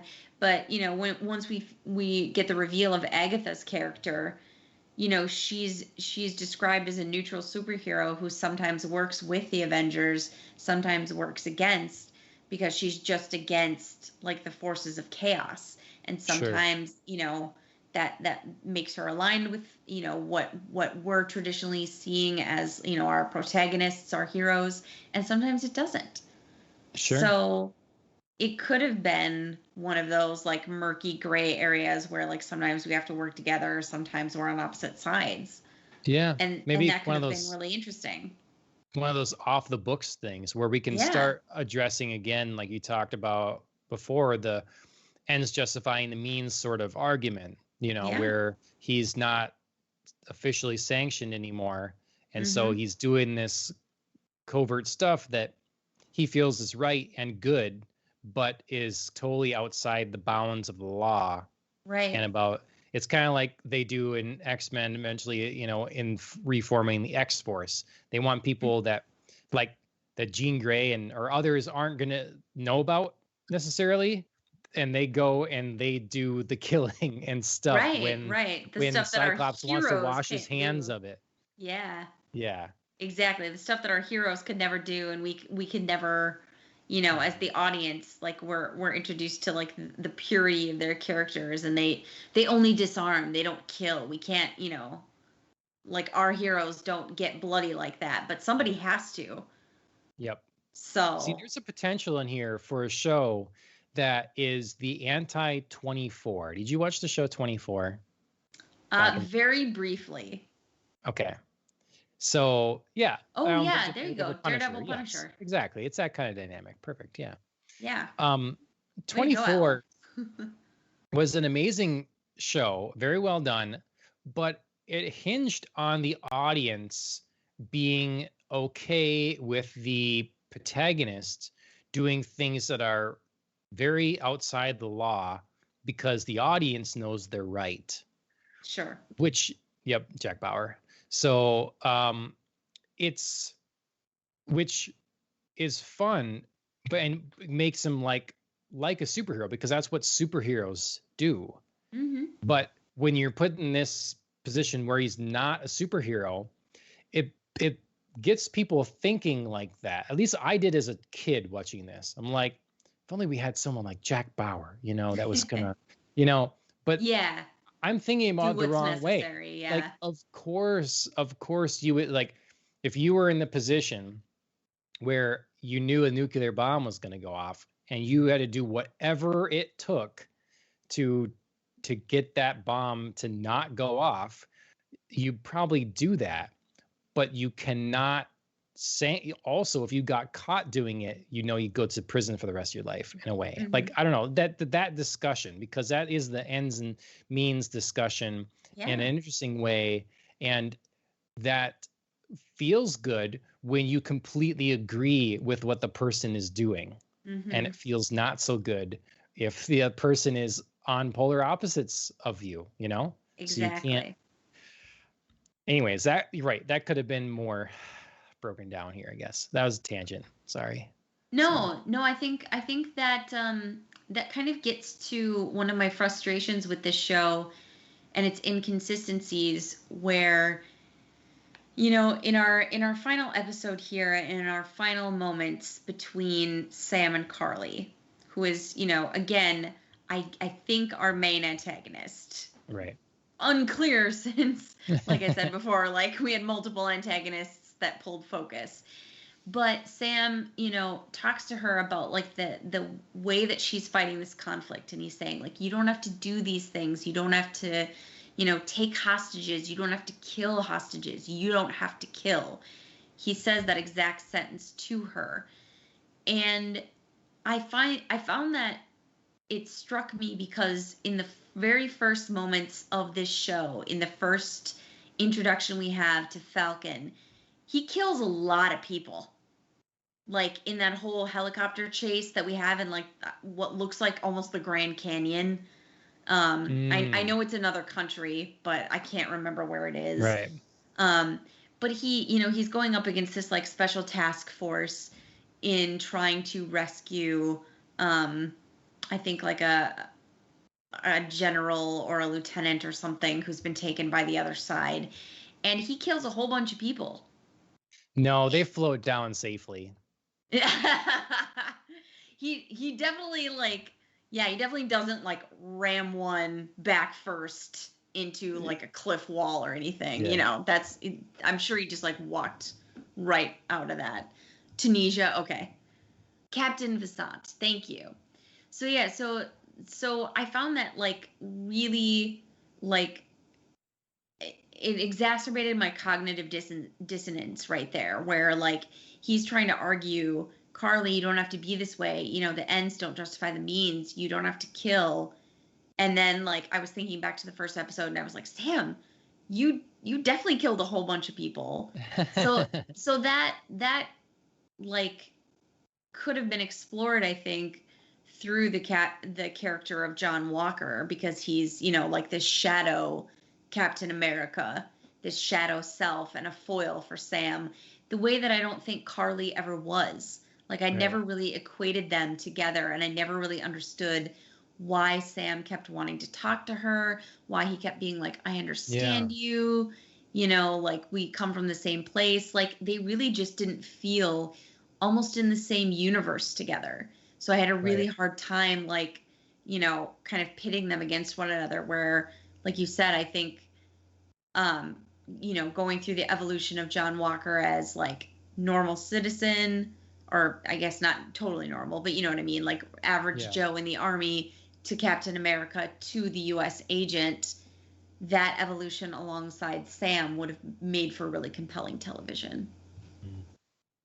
Yeah, and I got vibes, I think, in the first episode, maybe the second one, where they had all those people and they had got their message on their phone, and then they all put on the masks and did some, like you said, coordinated flash mob thing or whatever. I started to get vibes of like a Jason Bourne kind of thing. And I feel like this show could have really thrived on a Jason Bourne kind of thing, you know? Again, the espionage because that would be an opportunity, like I think WandaVision did, with being something very different than the movies. Yeah. Not the traditional superhero thing. Is very different in every way. And I think that so I think lots of missed opportunities. I agree. Well, it really feels like this show could have been 3 different shows, and they just needed to pick one, but instead they like mashed different shows together. Like you said, they could have picked a show where they do this like Jason Bourne style like espionage, and they really take the time to just develop the Flag Smashers. Maybe also give them a better name, side note. But develop them as, the antagonist and develop this, tone of the Yeah. show as like an espionage show. Or you take the other route and, like I was describing, we have, you do this like evolution of Sam into Captain America and John Walker into the US agent, and you kind of like run these like parallel storylines and have them as foils to one another, and then that makes for compelling television. But instead we got this like half and half that really didn't work out. Yeah, I mean, they want us to sympathize with Carly, and I just don't. I You know, know, I and didn't either. it's part of not having enough to go on. Mm-hmm. Let us see them living and whatever struggles they deal with, and let us really I really want to understand what is happening with the snap, and then when everybody comes back, like what is Yep. actually going on here. I feel like the show is trying to tell us that, hey, trust us, they're doing something wrong Mm-hmm. and hurting the normal people of the world. Mm-hmm. And so therefore you should sympathize. When I want to know, I want to understand whether I agree that they're doing something wrong, right, or not, and what, because maybe I'm not like paying enough attention or something, but do you understand what the GRC was really doing exactly? Because they talked about it a little bit in the speech, how like, okay, so a bunch of people disappear, then a bunch of people come back. That's obviously a complicated issue to sort out. That's, to me, is what I got from it. Yeah, and I found myself actually agreeing with that, because I think we'd talked about it in a show before, how complicated would that be to sort out property disputes of, if somebody was gone and then came back, like but somebody had moved into their house in the meantime, like how would you decide who gets it? Or if somebody's married and thinks their spouse died, remarries, but then their spouse comes back, like which marriage is valid? Like aren't they both technically Right. So I actually really agreed with the guy from the GRC who steps up to Sam and says, like, this is a really complicated issue that we're trying to decide, and you don't seem to see that. And Sam's like, no, I don't, and that's a good thing. And I was like, no, I'm gonna take a stand right there and have to disagree with you there and say, no, this is really complicated. And I think that encompasses another one of the show's problems. They tried to make things too simple and say simple is good, when really this is a very complicated thing. Yep. And it makes it more complicated because, like you said, we as an audience don't get to see examples. We don't get to like live through somebody's experience. We don't get to like understand, what exactly happened. We get it all secondhand. A more competent show would have shown us exactly what happened to Carly. Yeah. Like it would have shown us delved into her background. Yeah. Her like being there, being someplace, making a living for herself, and then people coming back, and then the chaos that creates, and then being kicked out of the place she was in or something, we would see that and feel it. We could empathize with her feeling of displacement, her feeling of, why is nobody helping me? Why is it only the people who came back that are being helped and not the people who were here the whole time? And then we would understand how she found, the other people in the Flag Smashers, how they banded together, like why all of this was happening. Yep. You brought up the speech. The speech was not good because I like what you said in the comments here about agreeing with like the who's in the room element, because that is always important for people that are making decisions that have been granted some level of power, to still empathize with the people that they are making decisions for. Right. And understand that impact, of course, that makes sense. But the rest of it, basically, I didn't like. And some of it where you're talking about like oversimplification, to me, it came off exactly like a politician being asked, what are you going to do about this? And then they just say nice things. Yes. You know, they don't actually, there's not actually an answer. There's not a policy thing. There's just I care about people and we're going to make sure we take care of everyone and it's going to be nice. And then it's not like and I guess that sells some people, you know, but because that's what they keep doing always. But that's what this reminded me of. So. Yeah, I do have to agree with you. His speech, like the episode, fell flat. Like the part where he was like, you know, who's in the room with you when you make decisions was the only part that resonated with me, because it made me think of present day politicians who, you know, are so far removed sometimes from their constituents that they forget who they're representing.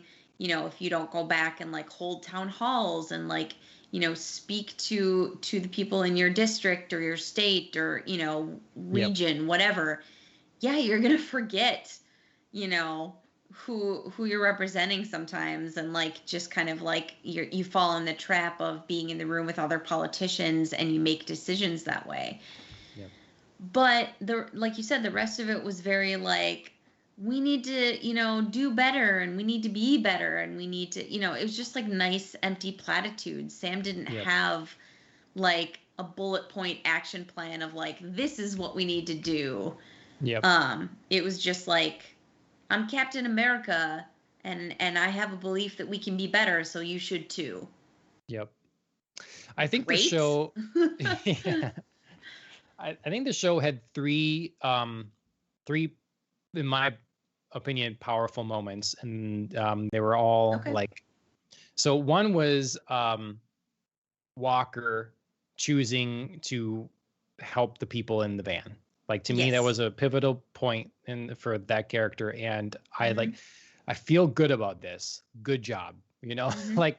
And then the other was when Bucky went to actually say he killed the old guy's kid. At the end. That was good. Ugh. You know, like some closure there. Yep. I only got the picture. That was crushing. And then when Sam showed Isaiah the memorial for him. Loved that. Like, that was a good touch. And it still makes me question. You put it in there too. So in your comments, it's like, okay, so let's see. He's Captain America. He has a shield. He can make this memorial happen overnight. They can get what's her face Sharon pardoned, but his sister can't get that bank loan. Oh man, that's too bad. I know. I closed it out. Can he get a bank loan now? Oh my god. The inconsistency. It's the show is missing a touchstone of reality to me, and it's like going between trying to be real and trying to be superhero, and not working in that regard. But it's weird. This is kind of the first show that's really stumbled on some of the practicalities of being a superhero. And I know we've talked about, you know, obviously Sam getting a bank loan, like how is that not a thing? But then also, you know, does Sam get paid by the government? Like, who does he work for exactly? That's sort of unclear. Is he sanctioned by the government? Like, they literally bring it up in this episode. Like, you know, so on whose authority are you now Captain America? Like, who do you know, are you speaking for America? Are you speaking for a particular group? Right. Like, we don't exactly know. And it's kind of one of the things that made me think of The Boys, where being a superhero is like a very sanctioned, regulated business. You know, Vought is a company. You are an employee. You get paid X amount of dollars. Like this, you know, they farm you out to go do movies and promotional appearances, and you get, you know, contracts negotiated for all of that. And it sort of felt like we almost needed to see some of that in this show to understand, yes or no, does Sam get paid by the government? Is he a government employee? Because then it would clear up, maybe why he couldn't get a bank loan. If he's not a government employee, if he's not, getting paid, or if he's like off the record, kind of thing. Okay, so maybe then when you file your taxes, you don't get to, file that you have a government job. So the bank looks at you and goes like, okay, this is a risk. That would have made sense to me. But because we don't have those like minute details, now it's unbelievable that he can't get a bank loan. I feel like someone was sitting in the writer room and being like, well, we need some sort of struggle at home. We need something. And they just didn't spend the time to make something realistic there. Yeah. Look, I mean, you look at Housewives, Real Housewives. Okay. We're going to bring this in. They generally, most of them have plenty of money. They can all get loans if they want, but they still have problems. Like the one woman is dealing with, her daughter was considering suicide. And so it doesn't matter how much money you have. That's a problem. That's a concern. It's a family stress, divorce, unhappy marriage, whatever it is. There's all kinds of problems you can have. So they didn't have to go the route of, I can't get money. Like they didn't have to go that route. They could have gone any number of route. Like maybe he's not talked to his sister. Maybe he's estranged. He could have just done this. I'm estranged from my sister. I haven't talked to my family in a long time. Something happened. Maybe that something is interesting where we're not on good terms anymore. Find out that someone in your family is sick, or the family business is going under. And so you try to reconnect. And can you reconnect? And we're in such different worlds now. You don't even understand us. Like you left us behind, and whatever kinds of things, there's elements of that. Yeah. But, it's just something realistic, something believable that anyone can go through, regardless of wealth level or popularity or anything like that. Right. And again, I feel like this show like kind of started going there, where his sister was mad at him for like abandoning them. But then in a later episode, she was like, I never thought you ran away. And I was like, oh, okay.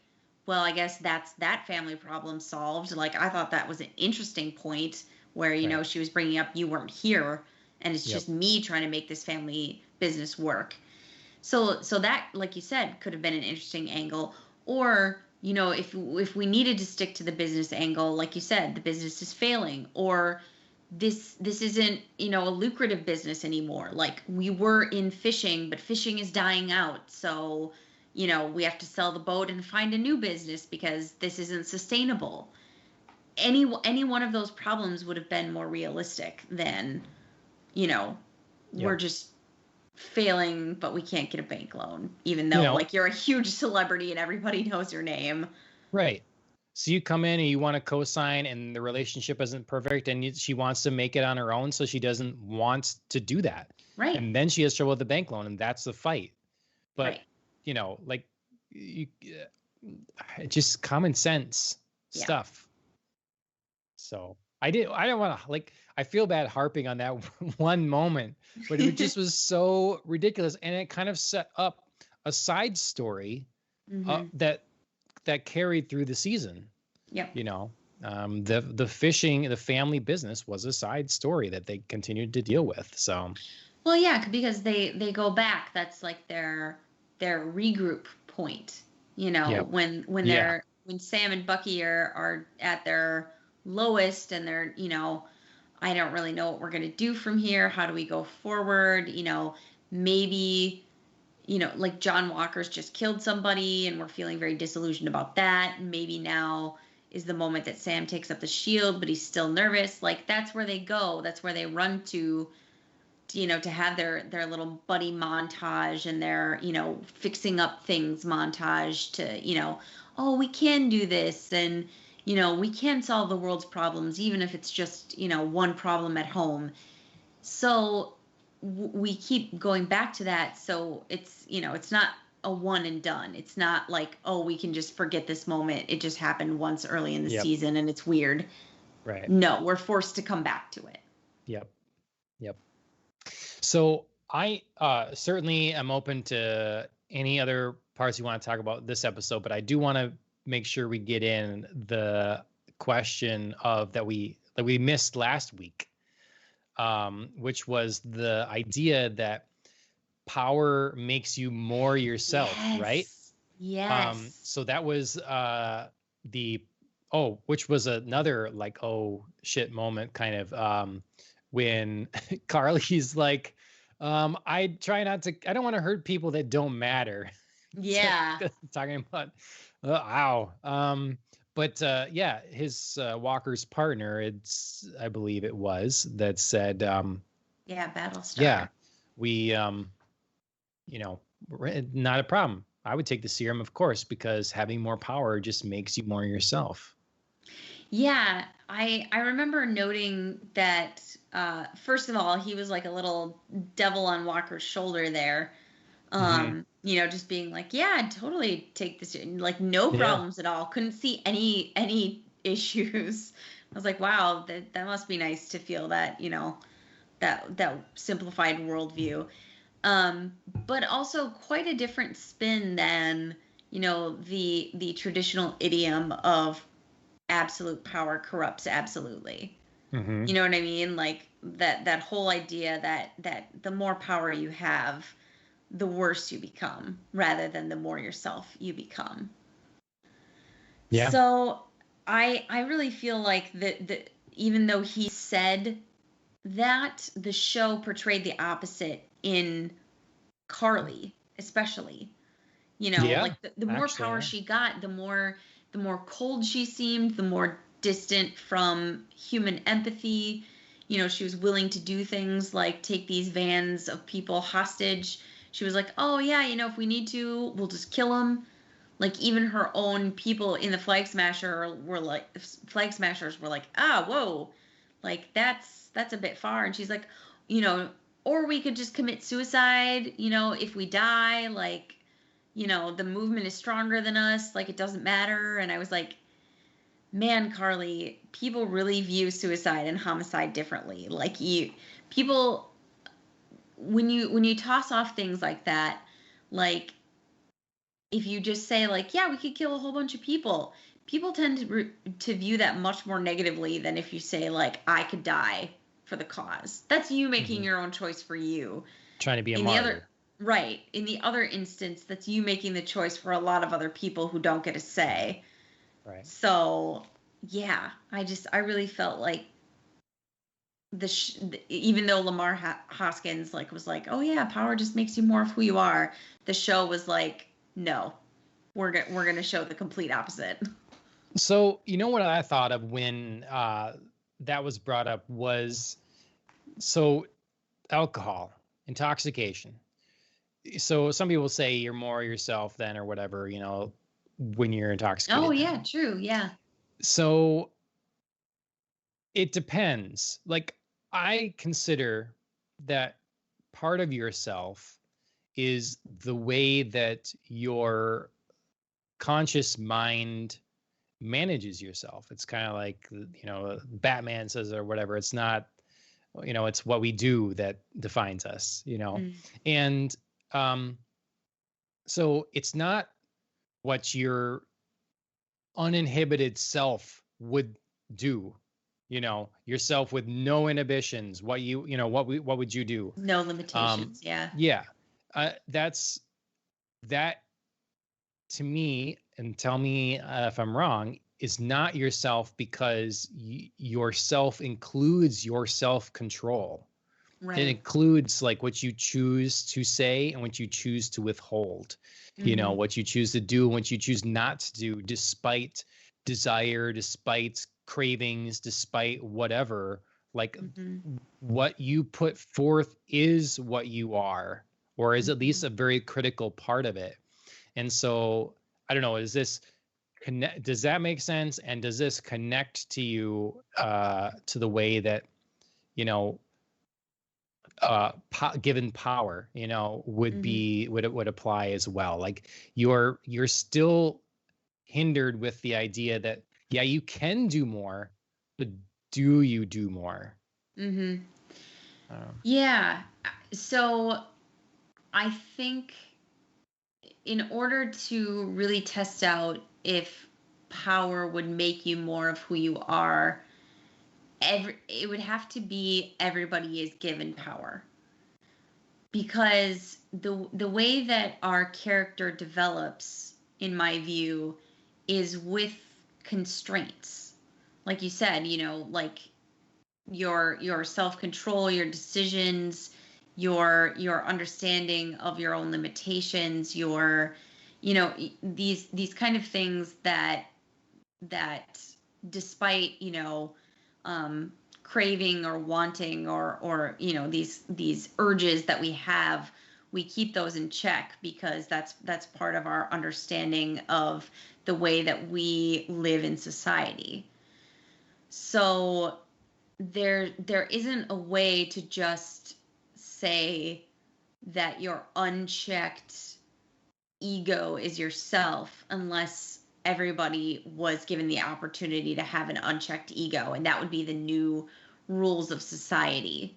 Because we not only grow up with our own self-control, but we grow up with a generalized societal control as well. And I don't think there's a way to separate yourself from those ideas unless society as a whole is separated from those. Does that make sense? I'm not sure. Trying to put it together. Sure. Like, how does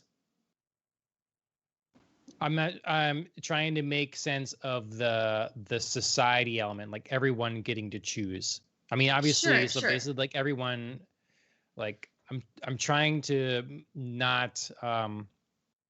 I'm having trouble myself making my own arguments now I know. connect successfully with the power thing.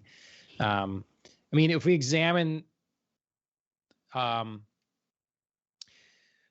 I guess I guess the idea is that when you're given a lot of power, your temptation grows, Mhm. and so then you are less.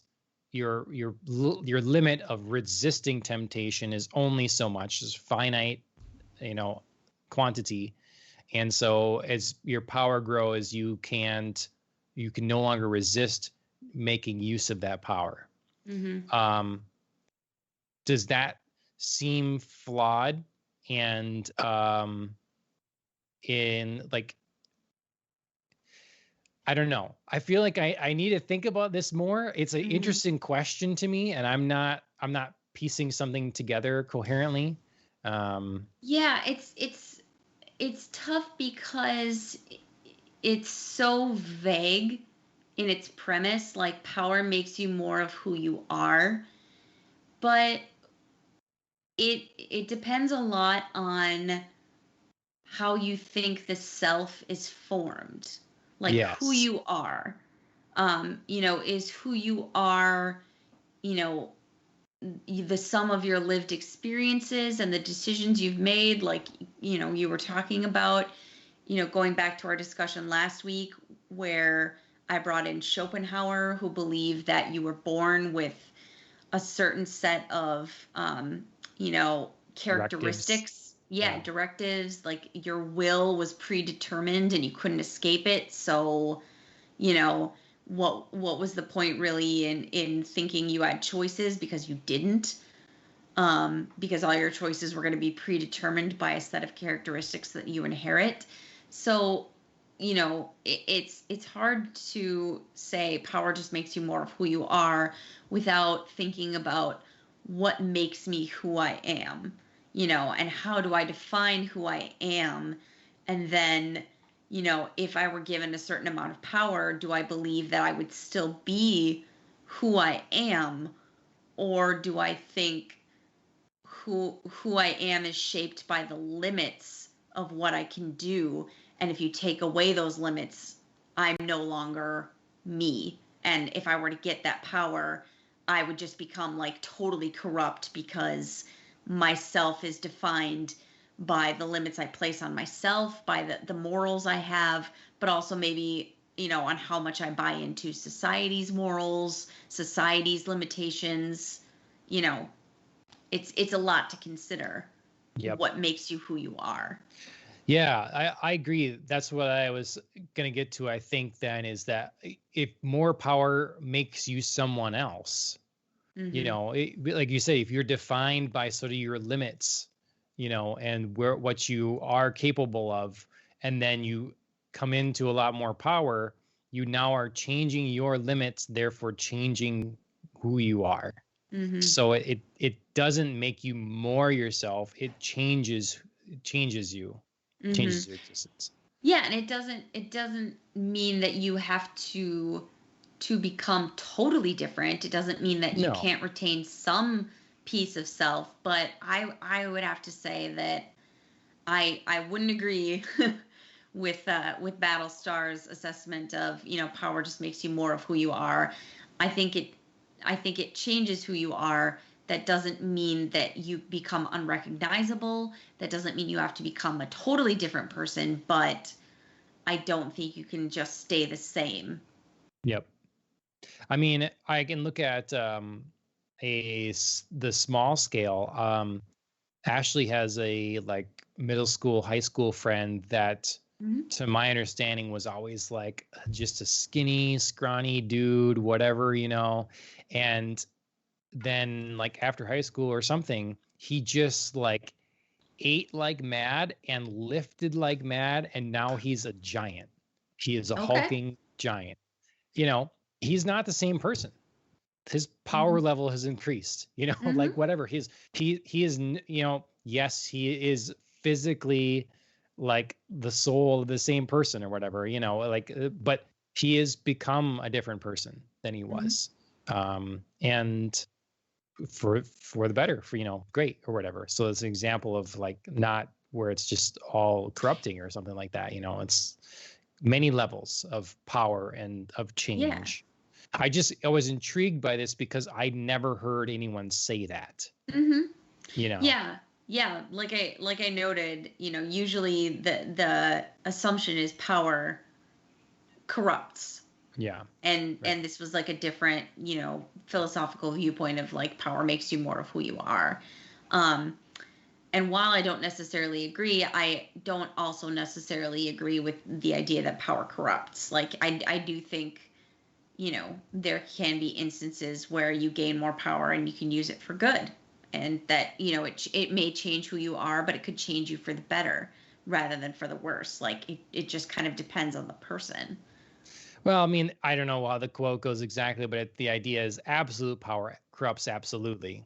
And so it's that level of extreme where everybody has their tolerances, and it's the same with it's anything. It's like a lot of people will never cheat in their life, and other people will never stop cheating, and they have their tolerances, and people get their tolerances for like, someone could get on the city council and they can make a lot of great things happen, and others can get on there and they want to boss people around. They want to push people around. It gets to them. They don't have absolute power, but it's too much for them already. Right. And even that little piece. Yeah. Right. Yeah. Direct city resources to their business, or, get their friends, in positions of, oh, this is my friend. He should be, running the high school or coaching the football team or whatever. Yeah. Yep. You want some local small town gossip that everybody will. Oh, I do. It's just that they're trying to remake the pool in the town. They're going to redo the pool, swimming pool, and it's getting a lot of donations. And someone says that whatever they're going to do, whatever people raise, they're going to like match it or something like that. So a bunch of money was raised, and then the city council, I guess, decided that they were going to spend some of the money on some other things. And so some people were like, so I'm going to say any names, but one of the people that had been asking for donations and stuff, I said, well, that's not happening. I mean, unless you want to give everybody's check back that donated because they donated for something specific. Mm-hmm. And they're like, we're not going to bother with that. We're not going to go through with that and do that. So this person contacted, I don't know, someone legally, at the state or something. And they're like, yeah, you can't do that. That's not happening. You definitely can't do that. Yeah. so they're all mad. There's a number of people that are pretty mad at this person now. But it's like, you're going to steal people's money. They're donating to a specific cause so this children can have a pool in the community, and you want to use it for I don't know what else, something else.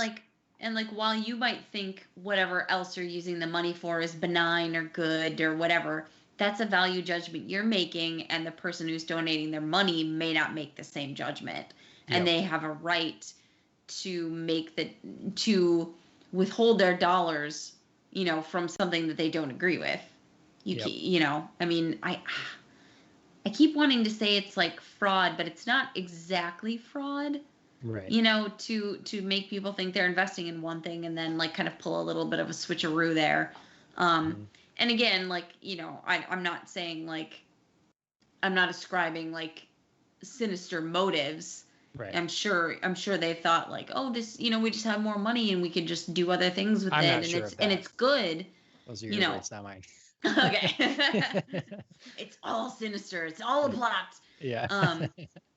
But yeah, you can't tell people that they're donating for one thing and then, like I said, pull a little switcheroo. So are those people acting more of themselves? Because so they see all these dollars in front of them, and they have dollars equals increased power. They have increased power now, and they're choosing to right away go against what they're beholden to do with this money. Like they're giving in right away to some. Is that like them expressing themselves because they feel they can now and they have extra power, or is that a bit of power that is so much that it's changing them? I mean, it doesn't. I would say that. You think so? I would say the second. Yeah. Okay. Because it seems them. Like, okay. Not in like a massive way. Yeah. Again, I think this is like a smaller example and probably a smaller effect on the person or the people making up the city council or whatever. But yes, I think it does, we feel emboldened to, go spend this money because we have the money, therefore we have this little bit of power and we can do that. And I think that sort of comes out in, them not saying, we have this extra money now. Here are some other things we might want to spend it on. We should check in with the people who donated and say like, listen, we got this money. We have X amount of surplus. Would you feel comfortable if we used it now for this other thing? Because we have this surplus and we think it's a good idea. You know what I mean? Them making the decision to do it, and then, this other citizen feeling like they have to be a watchdog and saying like, no, I'm gonna take it to the state or to the next level or wherever they took it, to get that no, answer. That's where that power dynamic comes into play, I think. The interesting thing is, I don't think they have a surplus. I think they saw a bunch roll in and probably got a little cocky, and started dreaming, And sure. Well, I don't know. I'd be interested if there was someone that was passionate about the reverse of this. Is like maybe heard this before or thought of this idea and like really wants to let us know why we're wrong here and why. Because I still think I'm interested by perspectives that I haven't thought of before, and this is definitely one of them. As simple as maybe it is, I don't know, but yeah, I think this is one of the few bright spots of the show, was like this, like, philosophical element that was brought in the last couple episodes. Like, really made me think. It didn't really even feel almost connected to the show at times.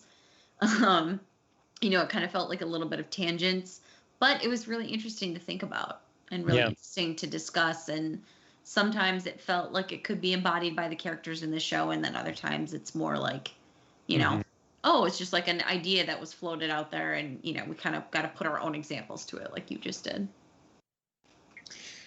Yep, the town's coming after me now. That's right. They're listening. The city council's listening. They're listening. Yeah. Yep. Okay. So, second Disney Plus Marvel show is down. Is there anything else we want to say about it before we start getting ready for whenever Loki comes out? I think that's the next one. Right. June, maybe, I think. So we got a little bit yet. I'm hoping maybe that extra time between means a little bit better production value on Loki and a little bit better storyline. Well, Loki, like WandaVision, looks very different from everything else Marvel. And again, where I feel like this one was trying at parts to do something different, and then kind of couldn't help but be the same. And it got messy because of it. So one of the reasons. So I would say if we're giving I don't know, what kind of rating system do we want to use? What have we been using? I don't know. Well, we had, when you're doing your review of games, we had 1 to 10, and then we had 1 to 5. 1 to 5 is better than 1 to 10 in my opinion. Okay. So if we're gonna do 1 to 10 or 1 to 5, I would give this show. I'm gonna place it at a solid 3. Okay. Good elements, but failed execution on a lot of things. Whereas I would probably have given WandaVision 4.5, depending on how I felt. Probably 4. I thought 3 sounded reasonable, and then you said WandaVision is 4, and it's that's only one number in between. I know. It felt there should be more distance between them, but I didn't. I had enough problems with WandaVision that I wouldn't give it a 5. So maybe I'd give it a 4.5. I mean, if you think about it, so 3 is good or average, right? So, I mean, is this show good/average? Because Definitely one average. is terrible. 1 is terrible, unwatchable. 2 is poor, needs work. 3 is good/fine, 4 is, but I think, okay, well, 4 is good/great. Yeah. And then 5 would be perfect. Excellent. Yeah. Yeah. Yeah. I mean, if we're going halves, if we're going decimal points here, I guess 2.5. Yeah. Because there were some cool cinematography moments. I think production value is high in terms of just general cinematography and general effects and stunts, money behind it, that kind of thing. I think that we had some Bucky was great. Yeah, we had some cool emotional stuff with Bucky. We had the emotional stuff. Zemo, yeah. Yep. Yeah. I don't know. Yeah, there were good elements. They just didn't all come together to tell us a very compelling story and make a very compelling show. Yeah, and with standards so high today, Yeah, unfortunately, you just can't turn in an average project, and especially you can't do it if you're Marvel. Yep. And I can't let I try not to let my dissatisfaction with just the general going with replacing our heroes, just swapping them out. Try not to let that affect my score too much, I guess, because it's more of a personal preference than story point. Yeah. I mean, I can't help be affected by it a little as well, because it's hard to, shift and see another person embody a character that you're so used to being one other person. But they could have done it better. And the challenge is on to see if they can do it. Again, Marvel has another opportunity coming up, and maybe they're going to knock it out of the park. Who knows? Or at least overcome our resistance enough to be like, okay, it could be like a begrudging acceptance. Mm-hmm. Well, they act like it's a promotion to being Captain America, implying that Falcon is lesser than. Mm-hmm. Why couldn't the promotion be that Falcon is now the leader of the Avengers? Right. Why couldn't that be the promotion? Why couldn't why does he have to subsume the Falcon in order to be Captain why does it be someone else to be the leader? Yep. Whatever. All right. We've talked about it. We've gone through 6 episodes, up and down, good and bad. Everybody out there in the Twitterverse and the interwebs, let us know what your thoughts and opinions are. We're just 2 people. We just have, Andrea's very on point opinion and my very on point opinion. I mean, but you can feel free to disagree and let us know. So find us on Twitter and Facebook. Got our webpage. You can follow us, please, on YouTube and here on Twitch if you're watching live on Twitch. Also subscribe on your favorite podcast directory. You don't have to do all of these things. If this sounds complicated, you don't have to do all. You can pick one. You wanna just listen to it in podcast form. That's perfectly fine. Just, like, share, subscribe, review on that thing. If you feel compelled, then go to the next thing. So wherever you find your content, we're there. And if we're not where you find your content, let us know and maybe we can make that work. So, Andrea started Clannad. Maybe I'll give that a go too. And we can be talking about that soon. If you want to hear more about Housewives from us, we can talk about that for a long time too. Producer Alan, I know, really enjoys those conversations. So give him the treat and make us talk more about Housewives. In the meantime, you should also check out our the band that's responsible for our theme song, Killing the Flower. They are on Instagram, YouTube, and Spotify. So go ahead and take a look at their stuff, and we thank them for the theme song. I played a little bit of Fortnite today with my brother-in-law, Lucas333. That's Lucas with the K on Twitch. A couple days ago, we played some Paladins. We rotate some games here and there. So take a look at that. And I think that's about it. I think you covered it. I'll be getting in the field soon, so hopefully we will be back here next week at our regularly scheduled time, but we will keep you updated whether that's the case or not. So sounds good. Thanks for joining me, Andrea. Of course. Have a good night. Good show, and cheers, everybody.